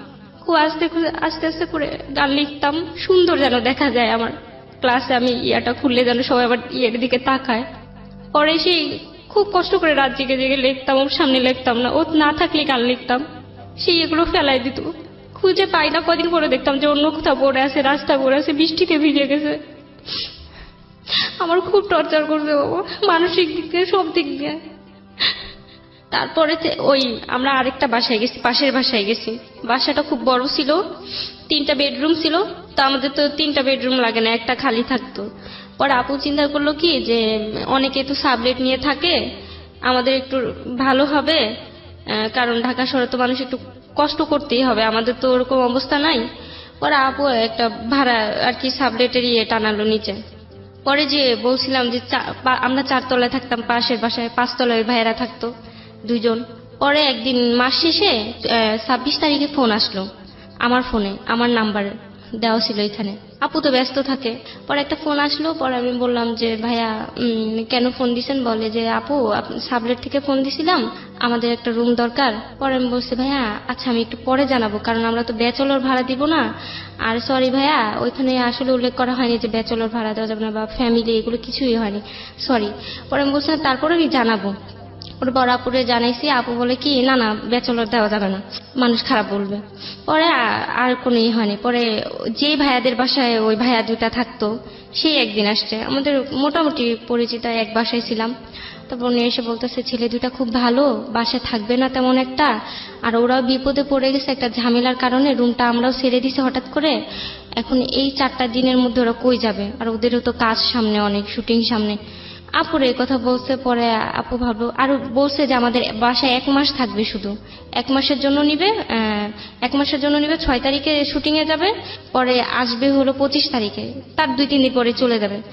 আর ওরা তো সবসময়ের জন্য একেবারে থাকবে না, কয়েকদিনই তো থাকবে, 1 মাসের মধ্যে তো কয়েকদিনই থাকা পড়বে। তাহলে দেই ভাড়াটা, আমার একটু ভালো হবে, 6000 টাকা আসবে রুমটা থেকে।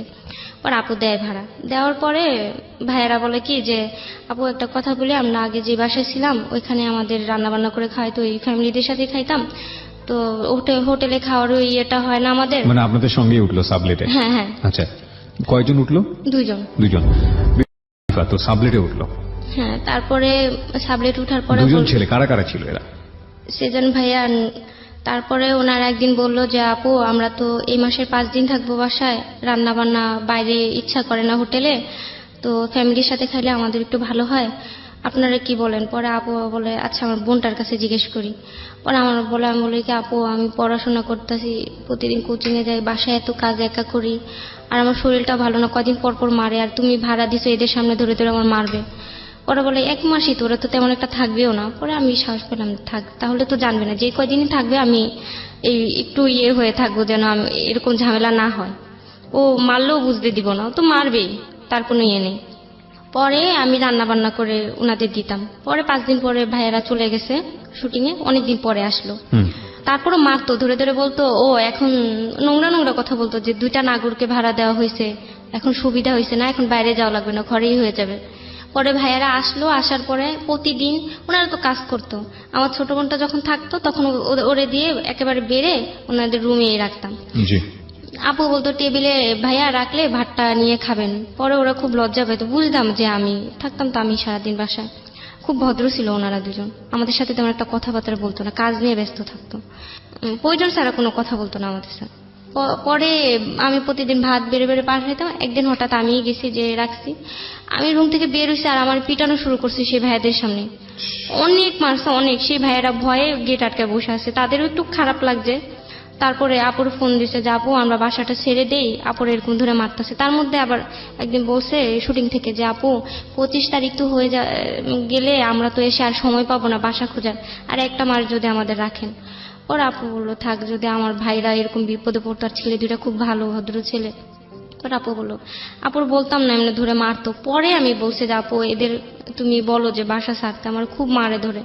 এমনি নিজের ব্যাপারগুলোতে আমি খুব সারাদিন টর্চারে থাকি, এখন আরেকজনের ইয়ে নিয়ে আমার আর ভালো লাগতেছে না।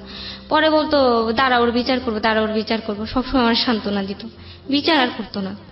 একদিন যখন ঈদ, রোজার ঈদ, বাচ্চাটা তখন কোথায়, আলভি কোথায় তখন? আমার কাছে একসাথে আমরা। আপনার কাছে? হ্যাঁ তো এই বাচ্চার সামনেই সব করতো? হ্যাঁ, এই বাচ্চাটাকেও বকা শিখাইছে, হাত পাও ফুলাই ফেলছে, এত মারছে আমি উঠে বসতে পারি না। পরে যখন আত্মহত্যা করতে যাবো, হঠাৎ করে আমার বড় বোন কিভাবে যেন কি মনে করে আসছে, সেদিন সত্যি আমি মারা যেতাম। পরে আপু আয়সা তো এই অবস্থা দেখে বাসার, তারপর ওরা বকাঝকা করলো। ভাবলাম যে আপু একটা ব্যবস্থা করবে, আপু কিছু করে না। পরে আমি বলছি আজকে আমি ডিভোর্স চাই। ও বলে হ্যাঁ আমি আজকেই দিব। একটা ইস্টাম আনলো কোথা থেকে, আয়না, ওর মামতো ভাইরা আনলো, পরে আমার সাইরা দিবে, সিগনেচার করবে। পরে আপুর সামনে আমার একটা চেয়ার, আমি চেয়ারে বসে আছি, আমার একটা লাথি দিল অনেক জোরে, আমি নিচে ফিট হয়ে পড়ে গেলাম। আপনার আপু কিছু বললো না? না, কিছু বললো না। পরে ভাবলো যে ওরে বের করে দিলে আমার বোন বাচ্চাটা আমার উপরে পড়বে, চিন্তা করে ওর বিচারই করতো না কখনো। আচ্ছা আচ্ছা, দ্যাট ইজ দ্য রিজন। ওকে। এরকম করে পরে আমার বোনের উপর আস্তে আস্তে আমার খুব রাগ হলো যে আমার দিকে একবার তাকালো না। সে শুধু তাকাচ্ছি না, আম্মুর একদিন আমি বললাম, আমার আম্মুর কষ্টের কথা বলতাম না, যে সে পরের কাজ ওইখানে করে, আমি কখন কি বলবো। আর খুব ভালোবাসতো আমার। মা তখন দেশের বাইরে। হ্যাঁ, কখন কি হয়ে যায় তার কি শুনে। তার মধ্যে আমার নানি মারা গেছে, আমার আম্মু জানতো না সেই কথা। অনেকদিন পরে আমার মা স্বপ্নে দেখছে যে আমার নানি মারা গেছে। সেদিন কান্না করে বলছে আমার মাকে সত্যি বাইচা আছে। আমার মা এই টাকার জন্য আমার নানির মুখটা দেখা হয়নি, শুধু এই টাকার জন্য, টাকা ইনকাম করার জন্য। হ্যাঁ রাইট। শুধু এই টাকার জন্য আমার নানির মুখটা দেখে নাই। একটাই মেয়ে ছিল তার। তারপরে আপু বিচার করতো না, আমার খুব রাগ হইতো, খুব ঘৃণা হইতো, আস্তে আস্তে আপুর প্রতি একটা ইয়ে হয়ে যেত। এখন আব্বুর সাথে একটু আমাদের যোগাযোগ আছে, মাঝখানে আবার আব্বুর সাথে আমরা ঠিকানে নিয়ে গেছি। যাওয়ার পরে আব্বুর যেদিন মুখটা দেখি সেদিন আমি কান্না করে দিছি যে এতদিন কইছিলা তুমি, কতদিন দেখি না। ও যেদিন চলে যায় সেদিন বলছিল যে গাড়ি এনে দিবে, আমার আব্বু আর আসে নাই। সেদিন দেখেছি আমার আব্বুরে দেখে আমি কান্না করে দিছিলাম যে কইছিলা এতদিন, আমাদের জীবনে এত কষ্ট ছিল, তুমি কইছিলা। আপুও কান্না করে দিছে সেদিন। ওইখানেও ছিলাম সৎমার কাছে কিছুদিন। ওইখানে সৎমা তো নিজের মেয়ের মতন দেখে না, কেউ দেখে কেউ দেখে না, ওইখানে খুব টর্চারে থাকতাম। তারপরে উনি ভাবতো যে আমার আম্মু না আবার ফিরে আসবে, আমার খুব টর্চার করতে হবে যে আমি থাকলে আমার মার যদি একটা পথ হয়ে যায় আমার নেওয়ার জন্য, এরকম করে। পরে আমার আব্বু যখন আমাদের বাসায় আবার আসা যাওয়া শুরু করলো, আব্বু তখন বলতো যে আপন তুমি এইভাবে আমার মেয়েটারে মারো। আমি যতটুকু জানি যে আমার 4টা মেয়ের মধ্যে আমার এই মেয়েটা মাটির মেয়ে, ওর মনে কিছু নাই, ও সবার সাথে হেসে কথা বলে, এটাই ওর অপরাধ। আমি তো বাইরে হাসি না, ওর তো ঘরে হাসতে দিবেন। তারপরে সেজান ভাইয়া দেখতো যে আমার এরকম টর্চার করতো, মারতো অনেক। পর ভাইয়া একদিন বলে কি আপু এত মার খান। তার মধ্যে আবার হয়েছে কি, ও যে চ্যানেল খুলছিল ইউটিউব, তারপরে ও আমার খুব নোংরা নোংরা ভিডিও করে রাত্রে, আমি বুঝতাম না, অনেক আগে থেকে এই ভিডিওগুলো করতো। নোংরা নোংরা ভিডিওগুলো করতো, আপনি বুঝতেন না মানে? রাত্রে আমি ঘুমায় থাকতাম তখন এইগুলো এই করতো। ঘুমন্ত অবস্থায় ভিডিওগুলো করতো? হ্যাঁ ভিডিও করতো। আমি তো খুব বিশ্বাস করতাম, কোনো স্বামীর উপর তো কোনো ওয়াইফের এরকম চিন্তাই আসবে না। কথা না। হ্যাঁ, আমি তো ওইভাবে ওর কোনোদিন নেই। ও আমার অনেক আগে থেকে এই ভিডিওগুলো করতো, যখন আমরা অন্য বাসায় ছিলাম, যখন সেজান ভাইরা আসে নাই তখন থেকে ভিডিও করতো। ও ভাবতো কি যদি আমি গান গেয়ে কোনো ভালো একটা ইয়েতে যাই তাহলে তখন এইগুলো ছেড়ে দিবে। ও এইগুলো বলতো, খুব নোংরা নোংরা কথা বলতো। মানে এই ভিডিওগুলো করে আপনাকে দেখায় রাখতো? না না, দেখাইতো না, ও ভাবতো এটা আমি ভিতরে ভাবতো যে যদি চলে যায় তাহলে এগুলো ছেড়ে দেওয়ার জীবন শেষ করে দিবে। কিন্তু আমার বলতো যে তুই কি জানিস, তোরে যে আমি কিভাবে মারবো তুই কিভাবে জানিস, তোর সময় মতো বুঝবি সব, তুই গান কর কোনো সমস্যা নেই। হ্যাঁ, তখন আমার ভিতরে সন্দেহ ঢুকতো। আর একদিন না ফ্রেন্ড আপটা না হারাই গেছে, পাগলের মতন খুঁজতেছে তখন আমার। হ্যাঁ, তারপর আমি ঝাড়ুর ইয়ে করে এমনি নিয়ে নিছি, ঝাড়া দিছি কিন্তু ও দেখেনি। পরে ওইটা আমি সাথে সাথে লুকাইছি নিয়ে। ও তো পকেটে না পায়, সারা বাড়ি একেবারে পাগলের মতন। ও রাত্রে তোমার মার শুরু করে দিল ওইটার জন্য। আমি দিতাম ওইটা, কিন্তু তখন আরো বেশি আগ্রহ হইলো যে ওটা কি আছে এর মধ্যে, আমার ইচ্ছা হইলো যে দেখার। পরে আমি করলাম কি, যে একজনের কাছে গেলাম যে আমার একটু দেখেন এটার মধ্যে কি। উনি দেখে ওনারই মাথা ঘুরে গেছে যে তুমি এই স্বামীর সাথে কিভাবে আসো। কাকে দিয়েছিলেন এটা দেখার জন্য? এটা দিছিলাম আমার এক পরিচিত। পরিচিত কে সে? সে পুরুষই ছিল। না, কিন্তু এখানে একটা বিষয় আছে, আমার ছেলেটা পরিচিত ছিল আপনার? সেজান ভাইয়া ছিল। এক্স্যাক্টলি। আমি তো শুধু জানতাম যে শুধু ইয়ে আছে, এই ওই ছবি আছে মেয়েদের, আর খারাপ কিছু নেই। আমি সেজানকে আপনি দিলেন, সেজান তখন আপনার বাসায় একটু সাবলেটে থাকতো। ওকে, তারপরে আপনি সেজানকে দিলেন। সেজানের কি ল্যাপটপ ছিল বা কম্পিউটার ছিল? আচ্ছা, তারপর পরে আমি সেজন আপনার সামনে সেটা ওপেন করেছিল। হ্যাঁ, আমি বলতে চাই আপনি কম্পিউটারের ফাংশনগুলো কি জানতেন, যে এগুলো সেভ করে রাখা যায় বা এগুলো কপি করা যায়, এগুলো কি জানতেন না জানতেন না? না, কিন্তু বুঝতাম কিছুটা, একটু আইডিয়া আমি ছিল। যেটা জানতে চাচ্ছি, এটা আপনার জন্য গুরুত্বপূর্ণ এই কারণে, আমাদের গল্পের জন্য খুবই গুরুত্বপূর্ণ, এবং আপনার গল্পটা শুনে হয়তো বা কোনো একটা মেয়ে সচেতন হবে, সেই কারণে আসলে এত বেশি ইন ডিটেলে যাওয়া। না, আমি সামনেই বসেছিলাম। সামনে বসেছিলেন, কিন্তু আপনি তো জানতেন না এটা কিভাবে কপি করে, আপনি তো জানতেন না এটা কিভাবে এখান না, থেকে না, সেভ না। করা যায়, এগুলো তো কিছু জানতেন না। তার মানে আপনি যে পেন ড্রাইভটা দিচ্ছেন, এই পেন ড্রাইভটা আপনি যাকে দিচ্ছেন সেও চাইলে আপনার বড় রকমের একটা ক্ষতি করতে পারত। তারপরে আমি একবার চাইছিলাম যে ওই যে ফোনের দোকান থেকে যে ইয়ে আছে ফোনে দেখা যায়, ওইটাও চেষ্টা করতে হয় না আমার ফোনে। আচ্ছা। অনেকবার পর অনেক দিন হয়ে গেল, তারপর না আর ইচ্ছা হলো না যে। সেজান ওপেন করার পরে কি বললো? পরে ভাইয়া টের পাইছে, একটু টের পেয়ে আমি কাজ করতেছিলাম দিয়ে, পরে আমার বের হয়ে বলে কি, আপু আপনি যে দেখতে পারেন, কারণ এটা আপনার দেখা খুব দরকার। দাঁড়ান, আপনি পেন ড্রাইভটা দিয়ে বাইরে ছিলেন, ও নিজে নিজে কিছুক্ষণ বসে বের হয়ে গেছিলাম, রান্না ওই করতেছিলাম কিছুক্ষণ তখন। বসার সময় কোনো কিছু দেখতে পাননি? না। আচ্ছা, তারপরে আপনি রান্না করতেছিলেন, ও দেখে আপনাকে ডাক দিয়েছে? হ্যাঁ, ওকে। উনি একটু টাইম ছিল থেকে আমার ডাক দিছে। হ্যাঁ। ডাক দেওয়ার পরে আমি গেলাম, যাওয়ার পরে আমি দেখি তো আমি ভাইয়ারে যে ডাক দিব আমার সেই ছিল না, আমি খুব লজ্জা পাইছি। আমি তো বুঝতে পারি না, আমি মনে ও করছি বাইরে ছিল, আপনাকে বলেছে যান ভিতরে গিয়ে দেখে আসেন। পরে আমি দেখে আমার খুব খারাপ লাগছে যে কি আমি, ছিল এই ছবিগুলো? কি আসলে আপনি জানতেন? আমারই নোংরা নোংরা ছবিগুলো তো ছিল। এই নোংরা নোংরা ছবি তো আসলে নরমালি থাকার কথা না, তার মানে আপনার বিশেষ মুহূর্তের কোনো ছবি। হ্যাঁ। তাহলে এই ছবিগুলো তুললে তো আপনার জানা উচিত, কারণ না আপনার না, ঘুমিয়েছিলাম যখন। সবগুলোই ঘুমের ছবি? হ্যাঁ, সবগুলো। আমি ওইখানে বোঝা যায় যে আমি ঘুমায় আছি ওইখানে। আচ্ছা এটা অনেক আগে থেকে ভিডিও করতে, যে কটা বাসায় করছে সব কটা বাসারই বোঝা যায় যে। আচ্ছা, কতগুলো ছিল এরকম? অনেকগুলো ছিল, 5-6টা ছিল। ওকে, সবগুলোই ভিডিও? হ্যাঁ, তারপর অন্য মেয়েদেরও ছবি ছিল। আমি তো জানতাম যে কোনো মেয়ের ইয়ে পাবো এখান Okay, থেকে, এরকম okay, ভাবতাম। okay. কিন্তু যে আমারই কিছু এখানে আছে আমি তো বুঝতে পারিনি। আচ্ছা, তারপর? আমার তখন যে কি অবস্থা হয়েছে, তখন আমি ভাইয়ারে যে ডাক দিব, আমি লজ্জায় ওনার সামনে যাইতে পারি না, আর ভাইয়াও লজ্জায় আমার সামনে আসে না। পরে ভাইয়া আবার ওইটা দিল। পরে অনেকদিন পরে ভাইয়াও আমার সাথে ভালো করে কথা বলে না, আমিও বলি না। পরে প্রতিদিন কান্নার আওয়াজ পাইতো, প্রতিদিন ধরে ধরে মারতো। ওই পেন ড্রাইভটা কি করলেন তারপর? আমি নিয়ে নিলাম, ওটা রাখলাম লুকায়া। লুকায় রাখলেন, কিন্তু ওই ভিডিওগুলা? ভিডিও ওইটা ওইখানে ওর ভিতরেই ছিল? হ্যাঁ। তারপরে ও প্রতিদিন দেখতো আমার, ধরে অনেক মারতো, অনেক টর্চার করতো, সব বিষয় পেন নিয়ে। ড্রাইভটা দিয়ে দিলেন আপনার হাজবেন্ডকে? না না না, দেইনি। আচ্ছা। ভয় ছিলাম। আচ্ছা। তারপরে একদিন আমি বললাম কি, ভাইয়া আমি না চলে যাব ভাইয়া, পালানের ইয়ে নিছি, আপনারা এখান থেকে চলে যান। কারণ কি, আমি যাওয়ার পর আপনাদের রান্না বান্না কে করে খাওয়াবে, আর সমস্যা আমাদের বাসা, আমার ছোট বোনটা বাসা একা থাকে। আপনাদের আজকে একটা সত্যি কথা বললাম, কেউ তো জানবে না, সবাই জানবে বেড়াইতে যাবো আমার ফুপুর বাড়ি। আম্মুর সাথে কথা হয়ে গেছে, যে আম্মু বলছে আচ্ছা ঠিক আছে তাহলে তুমি যাও, ডিভোর্স দাও। আম্মু তো আগে থেকে চেষ্টা করতো। আচ্ছা, মাও রাজি আম্মু তো হয়ে? আগেই বুঝতো যে ও কেমন ছেলে। ওকে। আম্মুর আরো আমি সবসময় ভালো বলতাম ওর। পরে আমি ওনার সাথে কথাবার্তা বলে আমি চলে গেছি। আমি বলছি ভাইয়া, পরে ওনারা না রুম ছেড়েও দিছিল। আমি যাওয়ার কিছুদিন পরে ওনারা চলে গেছে। আমি চলে গেছি গোপালগঞ্জ, যাওয়ার পরে আমার ফুপুর বাড়ি, ওখানে যেয়ে আমি ডিভোর্সের সবকিছু নিয়ে ইয়ে করতেছিলাম। পরে ডিভোর্স দিছি। দেওয়ার পরে ডিভোর্স দিলেন আপনি? হ্যাঁ, ওইখান থেকে একটা কাজী অফিস থেকে দিছি। দেওয়ার পরে আমার ফুপু হেল্প করছে, আমার ফুফাতো ভাই ওনারা হেল্প করছে। ওরা বলছে যে এই ছেলের সাথে কিভাবে থাকবি, এত মারে ধরে। ওনারাও সবাই, আমার ফ্যামিলির সবাই জানে যে এমন টর্চার করে। সবাই বলতো যে এই মেয়ের ভাগ্যে কি পড়ছে। আমার ছোট বোন ও চঞ্চল, ওরে দিয়েও ইয়ে করা যেত, কিন্তু আমারটা কেউ মানতে চায় না। পরে আমি চলে গেছি। আমার বড় বোন আমার একদিন বকা দিল, তুই এতদিন ধরে গেছিস, আসিস কেন বাসায় রান্না বান্না এগুলা, আর ওই ভাইয়ারাও চলে গেছে, এখন আসিস না কেন, এখন তো আর কোনো ঝামেলা না। আপু মনে করছে কি আমি এত কম বয়সে এত রান্না বান্না করি, আমারও এখন খারাপ লাগে রান্না বান্না করতে করতে। পরে আমি বলছি হ্যাঁ আমি আসবো।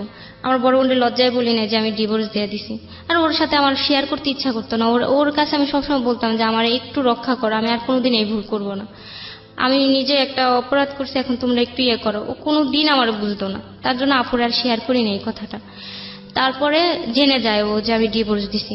তারপরে তো আমার ফোনে হুমকি দেওয়া শুরু হলো যে আমার অ্যাসিড মারবে, আর ভিডিও বলছে যে আমার কাছে ভিডিও আছে। পরে আমি তখন বলে দিছি যে ভিডিও, আমি ওই ভয় পালাইছি যে আমার প্রতিটা রাত্রে আমার ভিডিও। আর আমি ওই প্রেন অ্যাপটা যে নিছি, তারপর থেকে রাত্রে থেকে আমি আর ঘুমাইতে পারি। প্রতিটা রাত্রে আমি চোখ বন্ধ করে আমি ঘুমাই না, আমি ভাম ধরে যে আমি ঘুমাই গেছি, এরকম একটা ইয়ে করে মানে থাকি। ওর সঙ্গে যে কদিন ছিলেন? হ্যাঁ, খুব ভয় থাকতাম। আর দিনে ঝিমাইতাম, রাত্রে আমি ঘুমাইতেই পারতাম না, ভয়। চিন্তা করে সবসময় দেখুন। ভিতরে একটা ভয় থাকতো যে কখন আবার আমার নতুন আবার একটা ভিডিও করে, আবার কোথাও রাখলে আমি পাবো কিনা, আমার ভিতরে সবসময়। আমি জানতাম ওর সাথে আমার সংসার হবে না। পরে না আমি সেই ভয় পালাই গেলাম।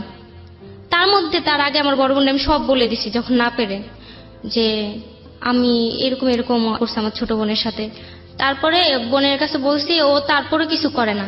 তারপরে একদিন হঠাৎ করে যাওয়ার আগে ভাইয়ার সাথে যে আমি প্ল্যান করবো আমি কিভাবে যাব, তার মধ্যে হিরণ ভাইয়া যে ভাইয়ার সাথে ছিল, সিজান ভাইয়ার সাথে, সেই হিরণ ভাইয়া আবার আমার একটা ফ্রেন্ড আছে বিউটিও আমার বাসায় আসতো, ওরেই সব শেয়ার করতাম, মনের কষ্টের কথা সবকিছু শেয়ার করতাম।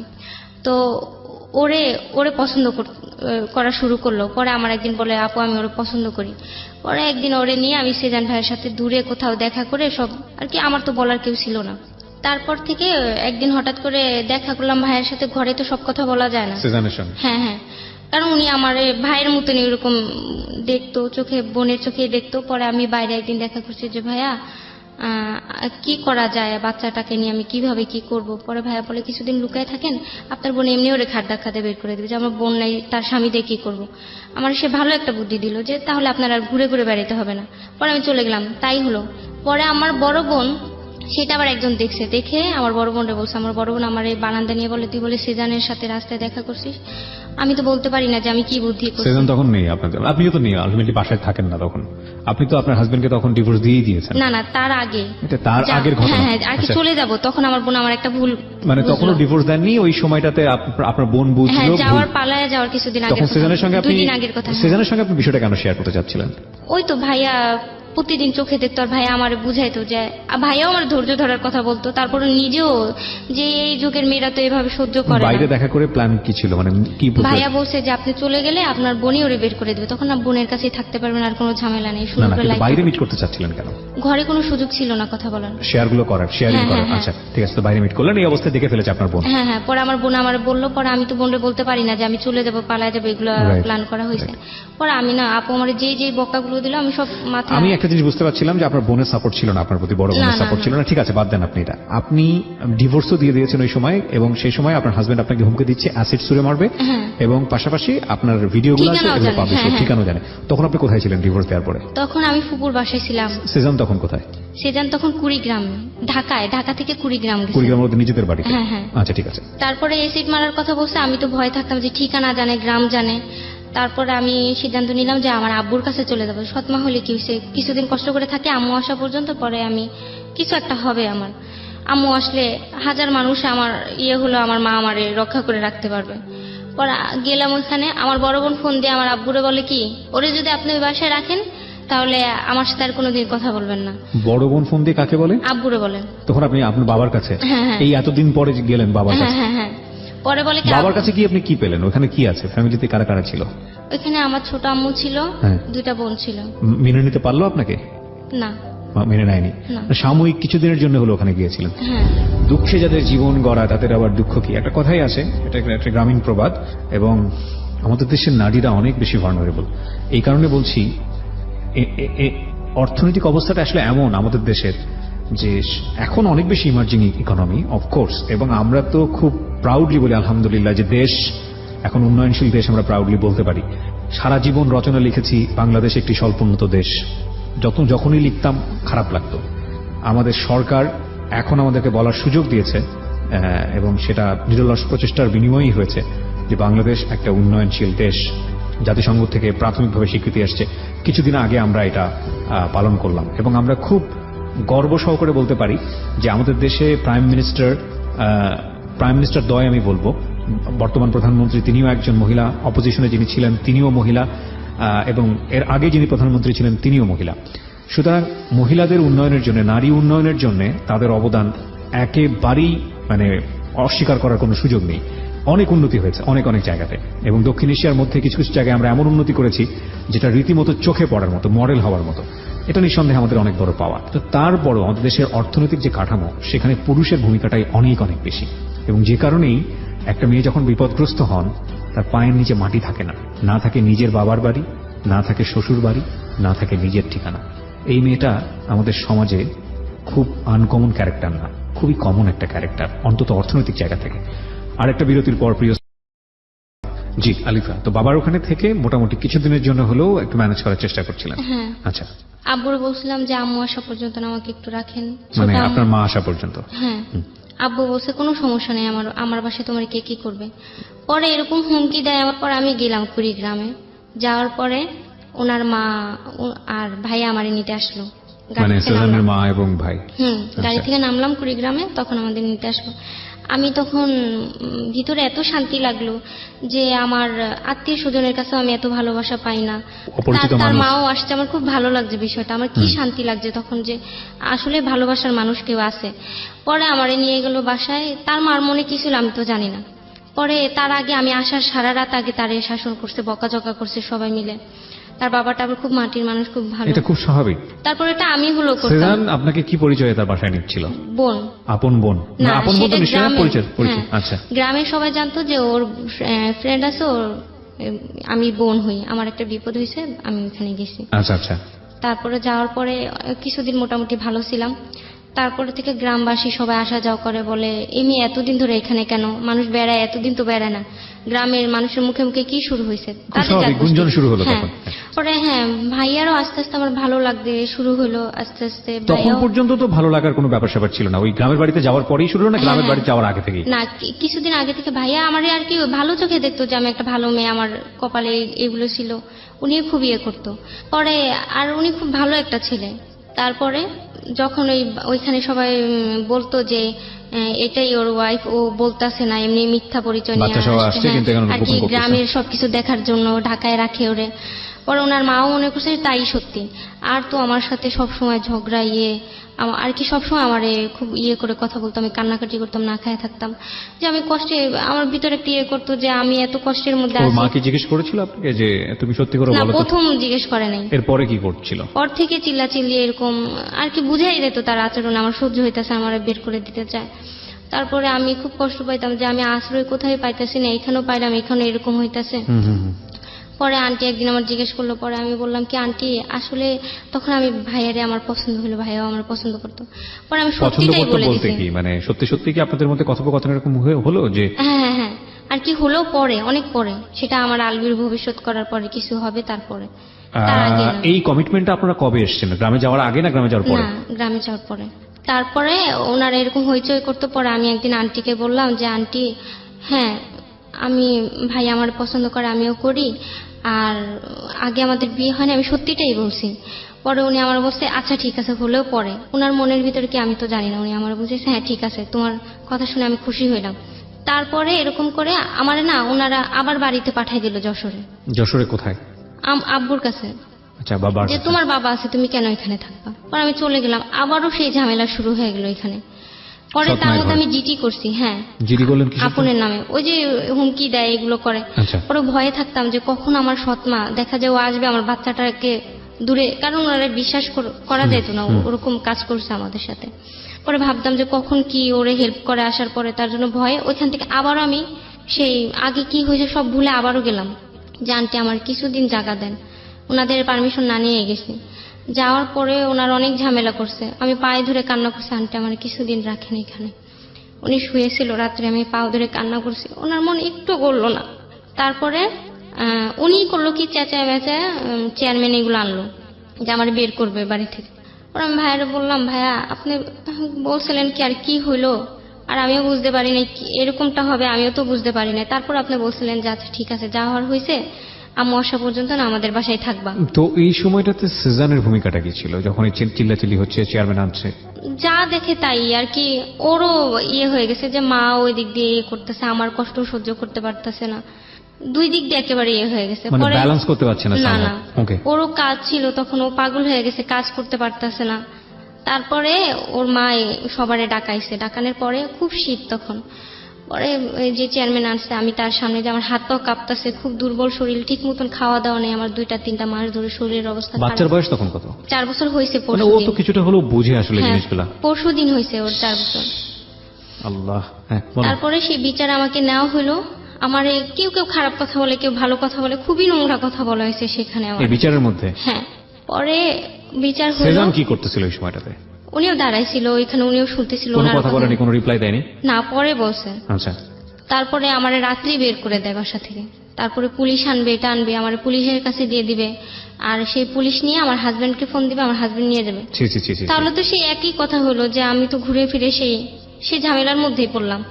পরে ওনারা বললো কি যে যদি এই বাসায় থাকা হয় তাহলে, একটা মুরব্বী খুব ভালো ছিল যে আমার অবস্থা বুঝতে পারছে, আমি যখন কান্না করে বসছি, দেখেন এখানে আমার কেউ নাই, আমার বের করে নাই বাসা থেকে, আমার কোনো আশ্রয় নাই। পরে উনি মায়া করে উনি পরে বলে কি, তাহলে আমি যতদূর বুঝলাম আমার মনে হয় তোমার ছেলে ওরা পছন্দ করে, তাহলে ওদের যদি রাখতে হয় ওরা বিয়ে করে রাখতে হবে এই বাড়িতে। আচ্ছা, কারণ গ্রামের মানুষ তো মানতেছে না এখন, উনিও ওনার থেকে আর কি বলল। পরে সেজান বলে যে তুমি কি করবা? ওরা বলে হ্যাঁ আমার কোনো নেই, আমি ওরা বিয়ে করতে পারি, আমার কোনো সমস্যা নেই, ওর বাচ্চা আছে, কি হয়েছে, ও খুবই ভালো মেয়ে। বিউটিফুল। ওকে। পরে ওর মা তো সেইখানেই এই ঝগড়াঝাটি ঝামেলা শুরু করে, মা তো কষ্ট পাবে যে একটা বাচ্চা আছে। স্বাভাবিক, এটা মায়ের জন্য খুবই হ্যাঁ স্বাভাবিক। খুবই, হ্যাঁ। তারপরে আমাদের বিয়ে হলো, পরের দিন আবার পুলিশ আসলো, এসে তারপর আবারও আমার নিয়ে আবার ঝামেলা হলো বাড়ির পুলিশ মধ্যে। কেন আসলো? আসলো যে আসলে আমাদের বিয়েটা হয়েছে নাকি, নাহলে আমরা ধরে নিয়ে যাবে, ওই সালিশের মধ্যেও কি পুলিশ ছিল? আনবে আর কি, কথাবার্তা হয়ে গেছে পুলিশের আচ্ছা, সাথে। পুলিশকে ইনফর্ম করা হয়েছিল। হ্যাঁ হ্যাঁ। পরে পুলিশ আসছে যে আর কি সত্যিই কি আমাদের বিয়ে হয়েছে নাকি, আমার শ্বশুর দিয়ে দিছে বিয়ে। তারপরে তো টর্চার শুরু হয়ে গেল বাসার মধ্যে। পরে পুলিশ দেখলো যে বিয়ে হয়েছে, পরে ওনারা চলে গেল, আর ঝামেলা করলো না। তারপর আমার একটার পরে একটা আমার উপরে শুধু চাপাই দেওয়া হইতাছে দায়িত্ব ওনার মার।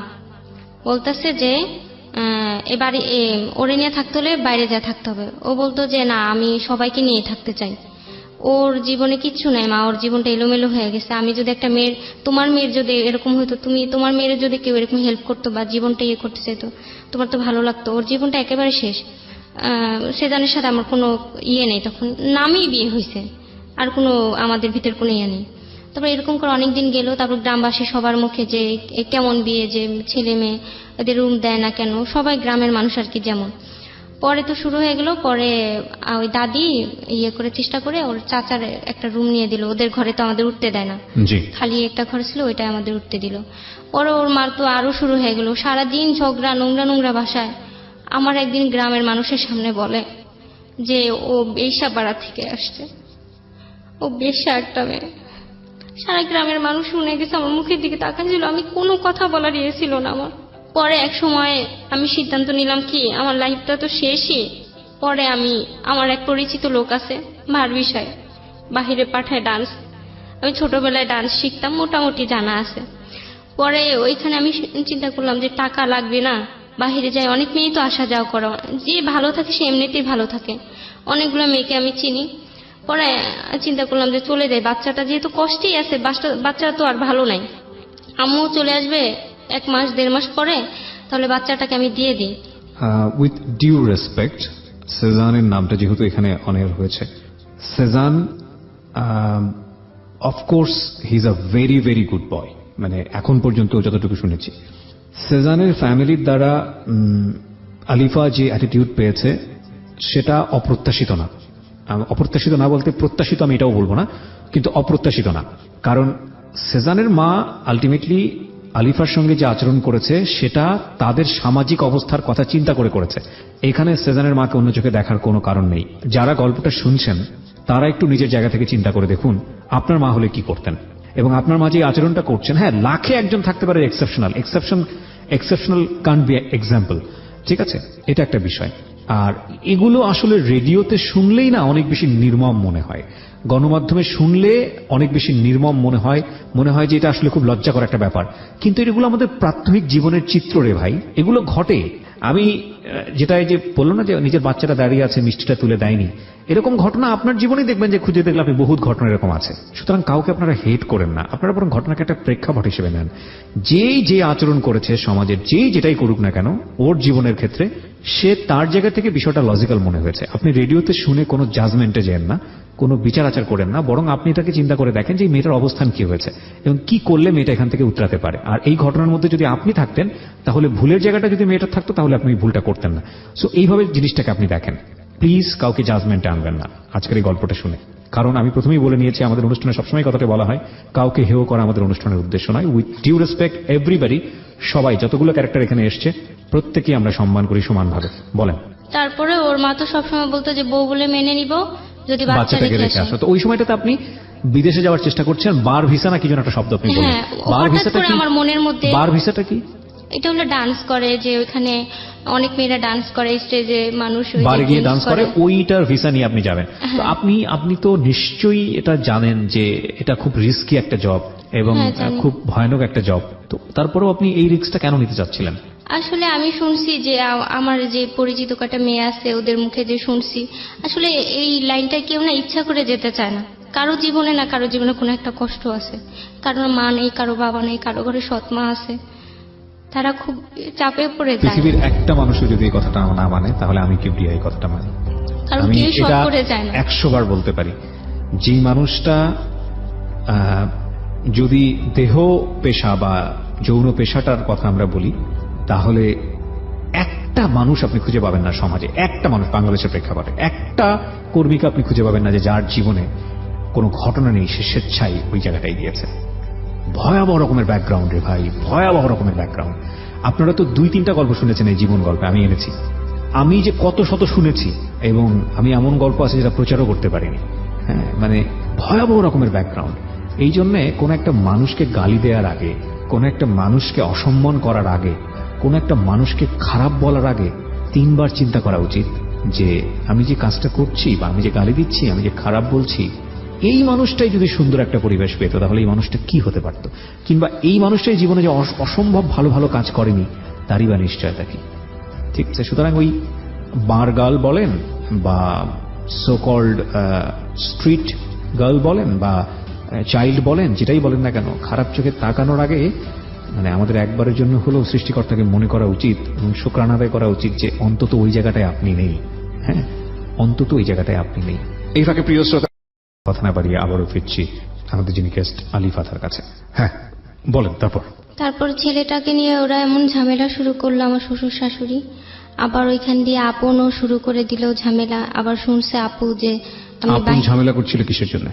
আমার বড় আপুর জন্য। আমার বড় আপু শুনছে যে আমি ভারী বিষয়ে বিদেশ যাব, হ্যাঁ, আমি গেলে ভালো, আম্মু আসলে তাহলে আমাকে পাবে না, আর আমার মার টাকা যে আমার কাছে ছিল সেটা যে আমি ওরে দিছি ওইটার জন্য আমি চাপ দিতে পারবো না। আমি যদি বাংলাদেশে থাকি তাহলে তো চাপ দিব। আপনার মার কত টাকা আপনার বড় বোনকে আপনি দিয়েছেন? প্রতি মাসে টাকা দিছি, ওইগুলি হিসাব করে আর কি অনেক লাখ টাকা হয়ে গেছে।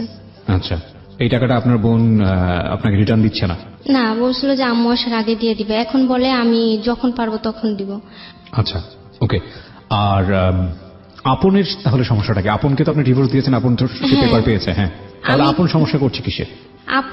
আপু রেখে দিছিল যে ঘর ভাড়া একসাথে দিয়ে থাকবে। পরে আপু বলে যে ও তো ভারী বিষয়ে চলে যাবে, তাহলে ও বাচ্চাটারে নিয়ে আসো। আর কেউ না ছিল যে আমি বাহিরে যাব, তাহলে মানে আপনার আম্মুর বাচ্চাটাও টাকাটা নিয়ে। হ্যাঁ, আচ্ছা আচ্ছা।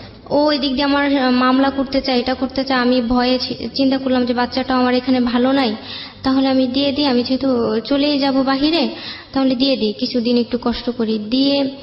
দিলাম হলো একজন পুলিশের মাধ্যমে, যে ও যদি নিয়ে আবার বলে, অনেকে আমার বলছে যে এইভাবে দিও না, পরে যদি দেখা যায় বলে যে আমি বাচ্চা পাইনি, তার কোনো প্রমাণ আছে বা আচ্ছা কিছু। আচ্ছা, ওকে। পরে আমি করলাম একটা স্ট্যাম্প কিনলাম, ওইখানে ওর সিগনেচার আমার সিগনেচার ছিল। কন্ডিশন কি ছিল ওখানে? ওইখানে ছিল হলো আর কি বাচ্চা আমি ওর হাতে দিছি বুঝায়া, হ্যাঁ, আর কি ওরকম ইয়ে ছিল। তারপরে বাচ্চা দিলাম, দেওয়ার পর থেকে আমি অসুস্থ হয়ে পড়লাম। এমনি মন শক্ত করে দিছি যে বাচ্চাটা তো এখানেও ভালো নাই। পরে দিয়ে অনেক শক্ত হয়ে গেলাম। তারপরে কুড়িগ্রাম আবার চলে গেলাম, পরে দিয়ে চলে গেলাম, খুব অসুস্থ হয়ে পড়লাম রাস্তার মধ্যে। তারপরে কুড়িগ্রাম যাওয়ার পরে আবার 2 দিন গেল, আমি বিছানা থেকে উঠতে পারি না, আমার কেউ খবর নেয় না যে আমি খাইছি কি না। তারাই বলছে যে বাচ্চা দেওয়ার পরে, তারা তো জানে না আমি বাহিরে যাব, তারপরে তো তাদের কথাই আমি শুনলাম। আমি যে বাহিরে যাব সেটা আমার ভেতরেই শুধু ছিল। পরে ওনারা আবার টর্চার করে শুরু হয়ে গেল। আমার ওই ননদ, তারপরে আপনি যেখানে আছেন আর কি। হ্যাঁ হ্যাঁ, আচ্ছা। একটার পর একটা আমার দায়িত্ব। আমার বয়সটা একেবারে কম, আরো কম বয়সে আগে বিয়েটা হয়েছে। এমনিতে কি সেজান কি পরিবারের বড় সন্তান কিনা? হ্যাঁ, বড় ছেলে। হ্যাঁ, আচ্ছা। প্রথমত তো এক্সপেক্টই করে না কোনো বাবা মা যে তার ছেলে একটা বিবাহিত মেয়েকে বিয়ে করবে, এটা একদম সত্য কথা, সমাজের যে শ্রেণী হোক না, আমিও বলি। বুঝেন। আর দ্বিতীয়ত যেটা, সেটা হচ্ছে শুধু বিবাহিত না, আপনার একটা 4 বছরের বাচ্চা আছে। সুতরাং এই জায়গাটা থেকে তাদের যে আচরণটা, এটা অপ্রত্যাশিত না বাংলাদেশের সামাজিক প্রেক্ষাপটে। যদি কেউ এই বিষয়টাকে অগ্রাহ্য করে আপনাকে খুব সুন্দরভাবে জায়গা দিত, বরং সেটাই মানে অস্বাভাবিক মনে হবে আমাদের সামাজিক কন্টেক্সট থেকে। সুতরাং তাদেরকে দোষ দিয়ে আসলে লাভ নেই। তারপরেও যে তারা এতটুকু সাপোর্ট আপনাকে দিয়েছে, সেটাকেই বরং আমরা বড় করে দেখি। বিয়েটা হইলো তাদের কারণে, কারণ তাদের কাছে আমি বারবার বলছিলাম যে আমার একটু সময় দিন, 2 মাস কোনো আত্মীয় সময়টা দেয়নি না। ওনারা ভাবছিল যে চেয়ারম্যান এদের এনে আমার যদি এখান থেকে তাড়াইতে পারে, ওরকম চিন্তা ভাবনা ছিল তাদের। তারপরে থেকে আবার শুরু হয়ে গেল আমার সকাল 6টা ভোরে উঠতে হবে, শীতের দিন, অনেক কুয়াশা। সেজানকে ম্যানেজ করে আপনি কি আলাদা থাকতে পারতেন ফ্যামিলি থেকে, যে আপনাকে আলাদা করে রাখুক কোথাও? না, সেটা সম্ভব ছিল না। না। কেন সম্ভব ছিল না? আর আমিও চাইতাম না, কারণ আমি এমনি ওনাদের মনে অনেক বড় একটা কষ্ট দিচ্ছি। এক্স্যাক্টলি। তারপরে ভাবলাম যে না, বাইরে কিন্তু সেজান ফ্যামিলির সঙ্গেই থাকতো, আপনাকে আলাদা কোথাও রাখতো, যেহেতু ম্যাচ মানে মেনে নিতে একটা খুব মানে স্বাভাবিকভাবে এটা তো অস্বাভাবিক একটা ব্যাপার, তাই না? তো মেনে নেওয়ার তো একটা মানে খুব ডিফিকাল্ট। তো ঠিক আছে, আপনাকে আলাদা কোথাও রেখে কিছুদিন ফ্যামিলিকে সুন্দরভাবে ম্যানেজ করে তারপরে ওটা না, করতে রাখতে পারতো। পারলে তো তাহলে ওইভাবেই আগে রাখতো, তাহলে তো বিয়েটা আর হতো না। রাইট। তারপরে এই টর্চার শুরু হয়ে গেল, একটার পর একটা দায়িত্ব আমার উপরে দিল, আমি সব মেনে নিলাম। তারপরে আরো বাচ্চা নিয়ে অনেক টর্চার করছে, ওইগুলো তারপর মনে রাখি নেই। তারপরে আমি ফোনে কথা বলতে পারবো না আমার বাচ্চার সাথে। তাদের তো এতটুকু বোঝা উচিত ছিল যে বাচ্চা, এত ছোট বাচ্চাটারে তারা রেখে আসছে, সে রেখে আয়সা কিভাবে আসে। আমি খুব অসুস্থ হয়ে পড়ছিলাম, ডাক্তার বলছে আমার ব্লাড দিতে, শরীরের অবস্থা খুব খারাপ, আর কান্না একটু করলেই ফিট হয়ে পড়ে যাই, অবস্থা খুব খারাপ হয়ে যায়। এটা আমি আপনাকে সামনাসামনি দেখেও বুঝতে পারছি। আর এই 3টা মাস শুধু ভেসে ভেসে বেড়াইতেছি, কোথাও জায়গা পাইতেছি না ঠিক মতো। আপনার বিদেশি যাওয়ার অবস্থা কি? বিদেশে যাওয়ার অবস্থা, আমার এক ফ্রেন্ড ও যাবে, ও আমারে খুব ভালো বুঝে, ও যাবে, ওরও একটা লাইফের সমস্যা আছে, ও যাবে। পরে ওরে আমি বললাম যে আমি যাব। বিদেশে যেতে হলে তো টাকা পয়সা লাগে। না, ওইখানে আপনার টাকা কাছে লাগতো না। টাকা লাগতো না বলতে? ওইখানে হলো ওই যে ভার ভিসায় যাবে, বার ডান- ভিসা? হ্যাঁ হ্যাঁ, হ্যাঁ, তো ওইখানে আর কি যে ভালো সে ভালোই থাকে, আর যে খারাপ হয়ে যায় নিজের কাছে ভালো মন্দ। ওইখানে কোন দেশ এটা? এটা সিঙ্গাপুর, দুবাই, যেখানে পাঠায় হ্যাঁ। আর কি। আমি ওইখানে একটাই কথা, যে আমি যার সাথে কথা বলছি যে ভাইয়া আমি যাব ওইখানে, আমার কোনো সমস্যা হবে নাকি। হ্যাঁ। উনি বলছে আপু এটা নিজের কাছে, কারণ অনেক মেয়েরা বেশি টাকা চায়, বেশি 50,000 টাকা স্যালারিতে তাদেরও মনে হয় কিছু না, তখন তারা এক্সট্রা অন্য কিছু করে বা তো আপনি যদি ওইটাই থাকেন তাহলে তো আপনার আর কোনো খারাপ হওয়ার কোনো ইয়ে থাকে না। শুধু ডান্স তো মানুষ দেখে, খারাপ কি। তো আমিও চিন্তা করে যেতে চাইছি যে আমার বাচ্চাটা এমন অসহায় হয়ে গেল, আর টাকাটা আমার দিতে হবে। আমার বোন তো আমার বিশ্বাসে মানে আমার দিবে আপনার না। টাকাটা আপনার মা জানে না যে আপনি আপনার বড় বোনকে দিয়েছেন? না, আপনার এই মা কথা জানে যে জানে সে দেশে আসলে এই টাকাটা হ্যাঁ। পাবে আপনার কাছ থেকে? আমি শুধু পর কয়েকদিন স্বপ্ন দেখছি যে আমার আম্মু আইসা আমারে বলে যে মা টাকা কত হয়েছে, আর আমি সকালে ঘুমিতে উঠে পাগলের মতন হয়ে যায়, আর মাথায় শুধু অন্য টেনশন আসে। পরে চিন্তা করলাম যাক বাহিরে যাই। প্রিয় যে শ্রোতা, একটু আপনাদের মাথায় হয়তো বার ভিসা শব্দটা আটকে আছে, কিন্তু চিন্তা করে দেখুন ওর প্রেক্ষাপটটা, যে ওর মা প্রতি মাসে কত বছর হলে গেছে? 2 বছর হয়েছে। এই 2 বছরের সে ওখানে ঘরে মেয়ের হিসেবে কাজ করে, মানে এই বাচ্চাদের টেক কেয়ার করে। হ্যাঁ। এই কাজটা করে সে 2 বছরে তো একবারও আসেনি বাংলাদেশে। না, আমার নানির মরামুখটাও দেখতে পারেনি সেই টাকার জন্য। এই টাকার জন্য, এবং সেটা ও বলছিল একটা সময় প্রতি মাসে কিছু পয়সা পাঠিয়েছে এই মেয়েটার কাছে, যেটা 1,05,000 টাকার মতো হবে হিসাব করলে হয়তোবা। এই টাকাটা উপর বেসিস করে ওর মা দেশে ফিরে আসতে চাচ্ছে, তাই কি? জি। এবং দেশে ফিরে এসে সে কিছু করবে, কিন্তু এই টাকাটা ওর বড় বোনকে দিয়ে দিয়েছে, এবং বড় বোন এখন সে ব্যবসা করছে। যেহেতু বড় বোনকে দিয়ে দিয়েছে, হয়তো একটা সমস্যার সমাধান হবে, কিন্তু ওর জায়গা থেকে ও কোনো কনফিডেন্ট রাখতে পারছে না, এই কারণে যে এই টাকাটা তো মা তাকে বিশ্বাস করে দিয়েছিল। মা এত পরিশ্রম করে নিজের মায়ের মৃত মুখ দেখতে পারলো না এই টাকার জন্য। সে যদি ফিরে এসে কানাকড়িও না পায়, তাহলে এই মাকে সে কি জবাব দিবে? যে কারণে সে বাধ্য হয়ে এইরকম একটা ভিসা নিয়ে দেশের বাইরে চলে যেতে চাচ্ছে। তা আপনাকে যেটা বলছে যে যারা ভিসা দিবে তারা বলছে 1 পয়সাও লাগবে না। না, পাসপোর্ট ওনারই করে দেয়, কিন্তু ওই ভাইয়ের কাছে টাকা ছিল না, আমি টাকা ম্যানেজ। ওদের লাভটা কি? ওদের লাভ মালিক থেকেও কিছু টাকা পায়, আর আমরা যে অ্যাডভান্স পাবো 1 মাসে 50,000 টাকা, সেখান থেকে 10,000 টাকা নেবে, আর মালিক থেকে মনে হয় 50,000 টাকা পায়। আপনি যে এই জিনিসটা যে করতে চাচ্ছেন, এটার অথেন্টিসিটি কোথায়? এটার বিশ্বাসযোগ্যতা কি? এটার কোনো প্রমাণ আছে ওরা যেটা বলছে?